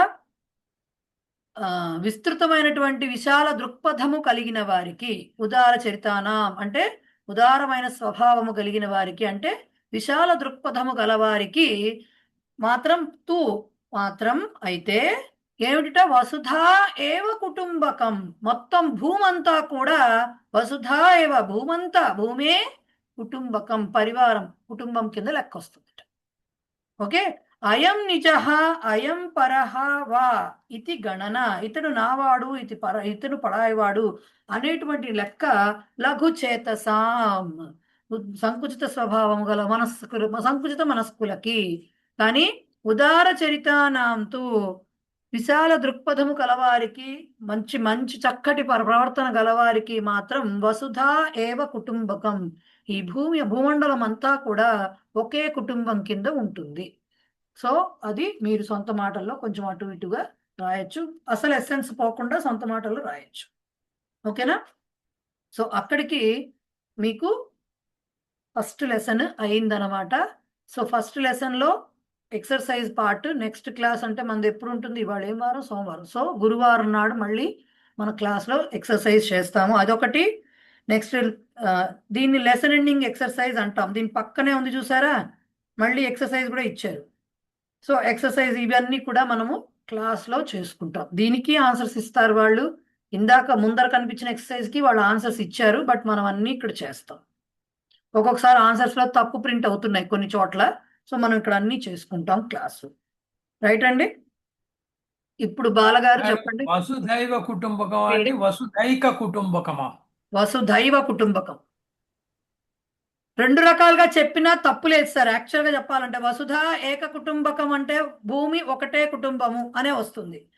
లేదు వసుధ ఏవ కుటుంబకం అంటే భూమే కుటుంబము అనే అర్థం వస్తుంది. ఏదైనా ఒకటే. అంటే డిఫరెంట్ వెర్షన్స్ కనిపిస్తున్నాయి అందుకోసం. అవును అవును, ఏది చెప్పినా కరెక్టే. బాలగారు చెప్పండి. మేడం ఇప్పుడు మీరు ఈ పద్యాన్ని విడదీసి చెప్పారు కదా, అది మా చేత మళ్ళీ చేయిస్తారా మీరు? ఒకవేళ ఇది మీకు అక్కర్లేదు, నేను ఊరికినే విడదీసి చెప్తూ ఉంటా. పద్యాలు వస్తే యూజువల్ గా విడదీసి నేను అర్థాలు చెప్తా ప్రతి పదానికి. బట్ మీకు పరీక్షకు సంబంధించి కూడా మీకు అక్కర్లే. మీకు ఆ శ్లోకం ఏమిటో దాని తాత్పర్యం ఏమిటో తెలిస్తే చాలు, మీరేం రాయక్కర్లేదు. క్వశ్చన్ లో ఎగ్జామ్ లో క్వశ్చన్ లో విడదీసడం అనేది ఉండదు. కేవలం ఆ శ్లోకం ఇస్తారు, మీరు కింద వాళ్ళ అర్థము అని ఇచ్చింది రాస్తే చాలు, ఆ 2 వాక్యాలు. ఓకే. మీరు మళ్ళీ ఇట్లా సంస్కృతంలో ఉన్నవి మీరు మా చేత చదివిస్తారా తర్వాత ఎప్పుడైనా? నెక్స్ట్ క్లాసులో ఎప్పుడైనా మా అంతటా మేము చదవడం అనేది వస్తుందా, అలా రాదా?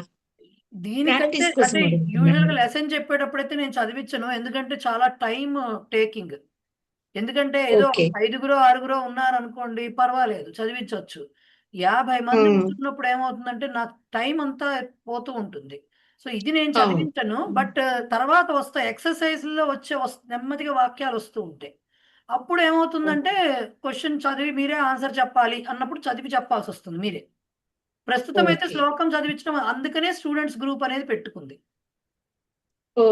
వాళ్ళు ఏం చేస్తారు ఒక్కొక్కసారి, ఇప్పుడు మీకు ప్రస్తుతం అయితే వాట్సాప్, ఇంట్రెస్ట్ ఉన్న వాళ్ళు ఏం చేసేవారంటే జూమ్ లో వాళ్ళు కూడా కలుసుకునేవాళ్ళు, ఎవరికి వీలైతే వాళ్ళు. 30 మంది ఉన్నారనుకోండి గ్రూప్ లో, 6గురో 7గురో కలుస్తూ ఉండేవారు. వీక్లీ వన్స్ ఏమో వాళ్ళకి వాళ్ళు టైం డిసైడ్ చేసుకుని వాళ్ళకి వాళ్ళే పెట్టుకుని వాళ్ళు ప్రాక్టీస్ చేసుకునేవారు.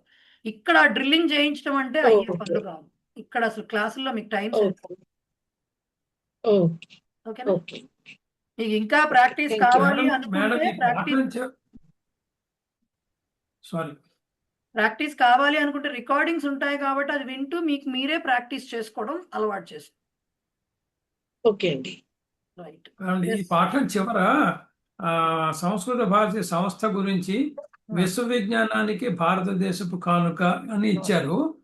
ఇలా ఇవ్వడంలో ఉద్దేశం ఏంటి? మేము చదువుకుని జనరల్ గా తెలుసుకోవడం కోసమేనా, లేకపోతే అవేర్నెస్ ప్రోగ్రామ్? అది అంతే, జస్ట్ అవేర్నెస్, మేము చదువుకుని తెలుసుకోవడం అంతే. అంతే. So nothing to do with the ప్రవేశ ఎగ్జామ్. మరి ఇది ఇంట్రడక్టరీ లెవెల్ కదా సార్, ఫస్ట్ లెవెల్ కదా, అసలు దాని గురించి ఏంటో తెలుస్తుంది అనే ఉద్దేశంలో వాళ్ళు అలా ఇచ్చారు. పుస్తకంతో అయితే ఉత్తగా పాంప్లెట్ ఇచ్చారనుకోండి, అది మళ్ళీ మనకి ఎక్కడ పెడతామో కూడా గుర్తుండదు. ఇలా ఇస్తే పుస్తకంతో పాటు కాస్త తెలుస్తుంది, ఇంట్రెస్ట్ ఉన్న వాళ్ళు దాంట్లోకి జాయిన్ అవ్వచ్చు. అంటే దీంట్లో డిఫరెంట్ వేస్ లో ఆ ఆర్గనైజేషన్ తో యాడ్ అవ్వచ్చు, జాయిన్ అవ్వచ్చు అని చెప్పి అనే ఉద్దేశంతో ఇస్తారు అంతే. అర్థమైందండి. శాంసంగ్ మేడం ఆర్ సార్, నాకు తెలియదు, ఇందాక నుంచి చెయ్యి పాప నొప్పి పుట్టేట్టుగా ఎత్తే ఉంది, కానీ ఇంతవరకు ఎవరో వాళ్ళు అన్మ్యూట్ చేసుకుని అడగట్లేదు. లేదు, నేను ఇందాక క్వశ్చన్ అడిగి, నా పేరు కమల కుమారి, ఒక క్వశ్చన్ అడిగి అని చెప్పారు, నేను ఎలా తీసేయాలి తెలియలేదు. Okay fine. మీరు రాసినప్పుడు ఇంకో డౌట్, త్రాకు తాకు రావత్తు యావత్తు ఇచ్చారు కదా, అది రాయడం తెలియలేదు. మీకు కుదిరినప్పుడు నాకు బోర్డు మీద సార్ రాసి చూపించు. తాకు రావత్తు యావత్తు, త్ర్యంబకంలో త్ర్యా కదా.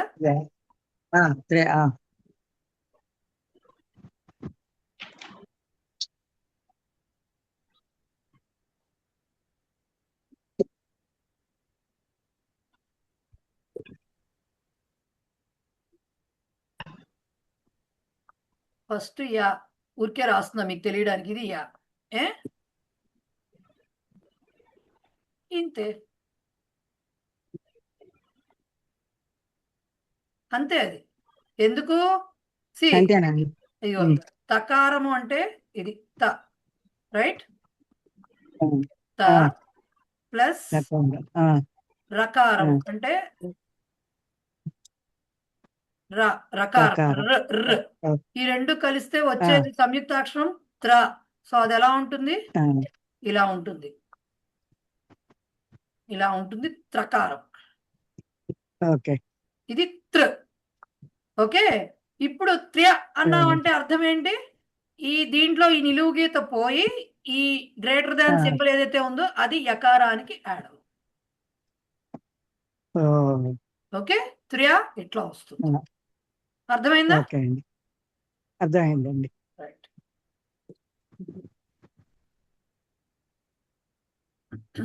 థ్యాంక్స్. పర్వాలేదు. శశిప్రియ గారు చెప్పండి. శుభ సంధ్య ఆనందకుమార్ అంటున్నారు, దాని అర్థం చెప్తారు. ఏంటది? శుభ సంధ్య గారు.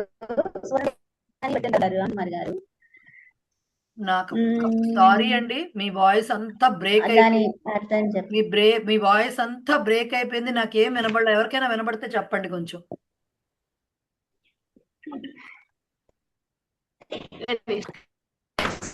లేదండి వినిపించట్లేదు, వాయిస్ బ్రేక్ అవుతుంది. Voice cut cut cut cut గా వస్తుంది.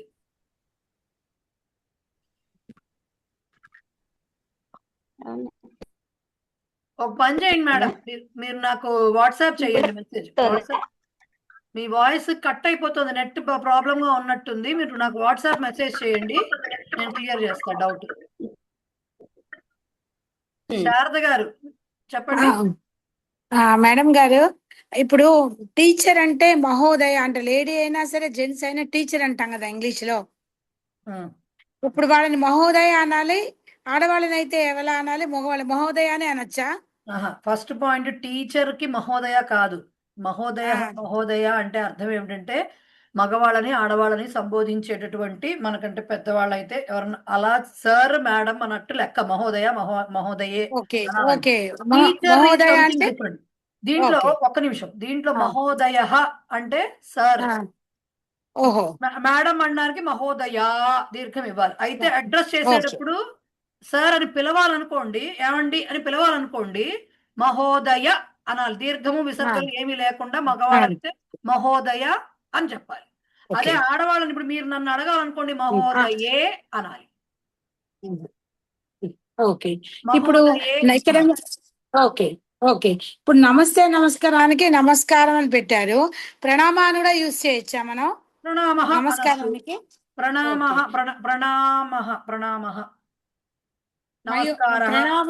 మహోదయ అనాలా? మిమ్మల్ని సంబోధించాలంటే ఎలా సంబోధించాలి? ప్రణామః మహోదయే ఆర్ ప్రణామః మహోదయే. ప్రణామః వరకు ఎందుకు, నమస్కారః మహోదయే అంటే ఇందులో 3 రకాలుగా ఇచ్చారు, అందుకని డౌట్ అడిగాను నేను. తర్వాత మేడం ఇంకో బుక్ లలిత బోధిని అని రాయడానికి ప్రాక్టీస్ వర్డ్స్ అని ఇచ్చారు. అందులో కాకి అది మీరు పొద్దున అలంతం చెప్పారు కదా, అవి ఇచ్చారు. కింద వాక్యం ఆ బుక్ మీ దగ్గర ఉందా అండి? అది ప్రాక్టీస్ చేయడానికి లేదా? ఓకే అండి, okay madam, thank you. Doubt ఉంటే మీరు అది ఫోటో తీసి మీకు ఏం డౌటో నాకు వాట్సాప్ చేయండి, నేను చెప్తాను. ఓకే, సరే అయితే. ఓకే, దినేష్ శర్మ గారు చెప్పండి. మహోదయ, అదే సుభాషితం వరకు కూడా ఇప్పటి వరకు చెప్పిన పాఠం అంతా కూడాను మా అంతర్మయంగా అండర్స్టాండ్ చేసుకుని అర్థం చేసుకుని పరీక్షకి హాజరవలసినటువంటిదా, లేదంటే మీరు మళ్ళీ చేయిస్తారండి, ప్రాక్టీస్ చేయిస్తారు? మీరు ఇప్పుడు వరకు చెప్పింది పాఠం ఒకసారే చెప్తాం సార్. ఏదైనా అర్థం కాలేదు రెండోసారి చెప్పమంటే కొంచెం చెప్తాం, కానీ మళ్ళీ మేము ప్రాక్టీస్ చేయించడం అంటూ ఉండదు. అది ఇంకెవరికి వాళ్ళు చదువుకోవాల్సిన విషయం. అది ఇక ప్రాక్టీస్ క్లాసెస్ టైం ఎక్కడ సరిపోతుంది సార్? అదే అంటే ఎక్సర్సైజ్ అన్నారు కదా, అది ఏంటని అర్థం కాదు. ఏంటండి? ఏంటి ఎక్సర్సైజ్ అన్నారు కదా? అదే ఎక్సర్సైజ్ ఎట్లా ఉంటుందంటే మీకు నేను పంపిస్తాను, పీడిఎఫ్ డాక్యుమెంట్ ఉంటుంది. ఓకే, అది ఎలా ఉంటుంది, ఇప్పుడు మీకు అభ్యాసలో ఎలా అయితే క్వశ్చన్స్ ఇస్తారో అట్లా ఏకవచనం నుంచి బహువచనం నుంచి మార్చడం, బహువచనాల నుంచి ఏకవచనం ఇలాంటివి ఉంటాయి. ఎక్సర్సైజ్ అంటే అది ఉంటుంది కానీ ఇక్కడ నేనేమి చెప్పించడాలు మీ చేత వల్ల వేయించడాలు ఇలాంటివి ఏమీ ప్రోగ్రామ్స్ ఉండవు. ఆల్రెడీ అలా చెప్పకుండా ఉంటేనే 20 క్లాసులు మినిమం పడుతుంది. రివిజన్ క్లాసులతో కలిపి 21 అంతవరకు పడతాయి క్లాసులు. అంతవరకు అంటే మనకు ఉండేది టైం 4 నెలలు. కనీసం 2.5 months లో నాకు కంప్లీట్ చేస్తే మీకు టైం ఉంటుంది చదవడానికి. సో ఇది మీరు మిగతాదంతా సొంతంగా చదువుకోవాలి. నేను గ్రామర్ ఇప్పుడు నెక్స్ట్ క్లాస్ ఏంటండి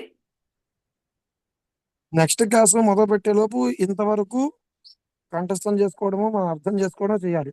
కంఠస్థం చేయక్కర్లేదు, అర్థం చేసుకుంటే చాలు.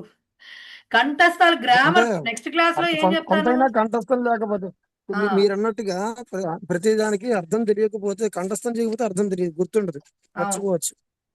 అంటే ఇప్పుడు మీరు సుభాషితాలు అవి ఉన్నాయనుకోండి, నెమ్మది మీరు చదువుకోవచ్చు. ఇప్పుడు అయిపోయింది కాబట్టి ఇప్పటికి చదివేయాలని ఉండదు. బట్ గ్రామర్ పార్ట్ అంటారా, నలుగుతూ వస్తాయి. ఇప్పుడేం చూడకుండా అయితే అప్పచెప్పక్కర్లేదు కదా. బట్ ప్రాక్టీస్ చేసుకుంటే ఏమవుతుందంటే నెమ్మదిగా అలవాటు పడతారు. కంటతా పట్టడం అంటే ఇప్పుడు ఎక్కాలు చదవాల్సిందే కదా. ఇప్పుడు 2 రోజులు ఎంతో చేయాలి, మల్టిప్లికేషన్ చేయాలంటే 2 రోజులు 4 ఎక్కాలు రావాల్సిందే. కొంత బేసిక్స్ అయితే రావాల్సిందే, కంటతా చెయ్యాలి, తప్పదు. సో నేను బేసిక్ గా గ్రామర్ తోటే ప్రాబ్లం ఉంటుంది. అంత విపులీకరంగా విపులీకరించి ఉండదు కాబట్టి పుస్తకంలో నా ఫోకస్, మా టీచర్స్ ఎవరు చెప్పినా సరే మెయిన్ ఫోకస్ గ్రామర్ మీదే ఉంటుందండి. ఎక్సర్సైజెస్ చేయించడము దాంట్లో అన్ని వాటి మీద ఉంటుంది. మిగతా అవి సొంతంగా చదువుకునే వాటి జోలికి మేము వెళ్ళాం. ఎందుకంటే ఇది రెగ్యులర్ గా రోజు స్కూల్కి వెళ్ళి దీని ప్రకారంగా ఉండేది కాదు కదా. వీక్లీ ట్వైస్ ఉంటుంది క్లాస్ అంతే. అది కూడా 2.5 months మాక్సిమం వెళ్తే 3rd month వరకు వెళ్తుంది, అంతకు మించి ఉండదు. కాబట్టి ఇది పైగా డిస్టెన్స్ ఎడ్యుకేషన్ అంటే మీకు ఇన్ఫర్మేషన్ కాంటాక్ట్ క్లాసెస్ అనేవి కొంతకాలమే ఉంటాయి ఎప్పుడైనా సరే.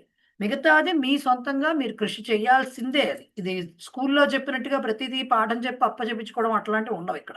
ఓకేనా అండి? ఎస్, అయిపోయిందా క్లాసు? 2 నిమిషాలే ఉంది. ఏకతా మంత్రం, శాంతి మంత్రం ఎవరన్నా పాడతారా, నేను పాడేయాలా? కావ్య 1 నిమిషం. బాలగారు ఏంటండి?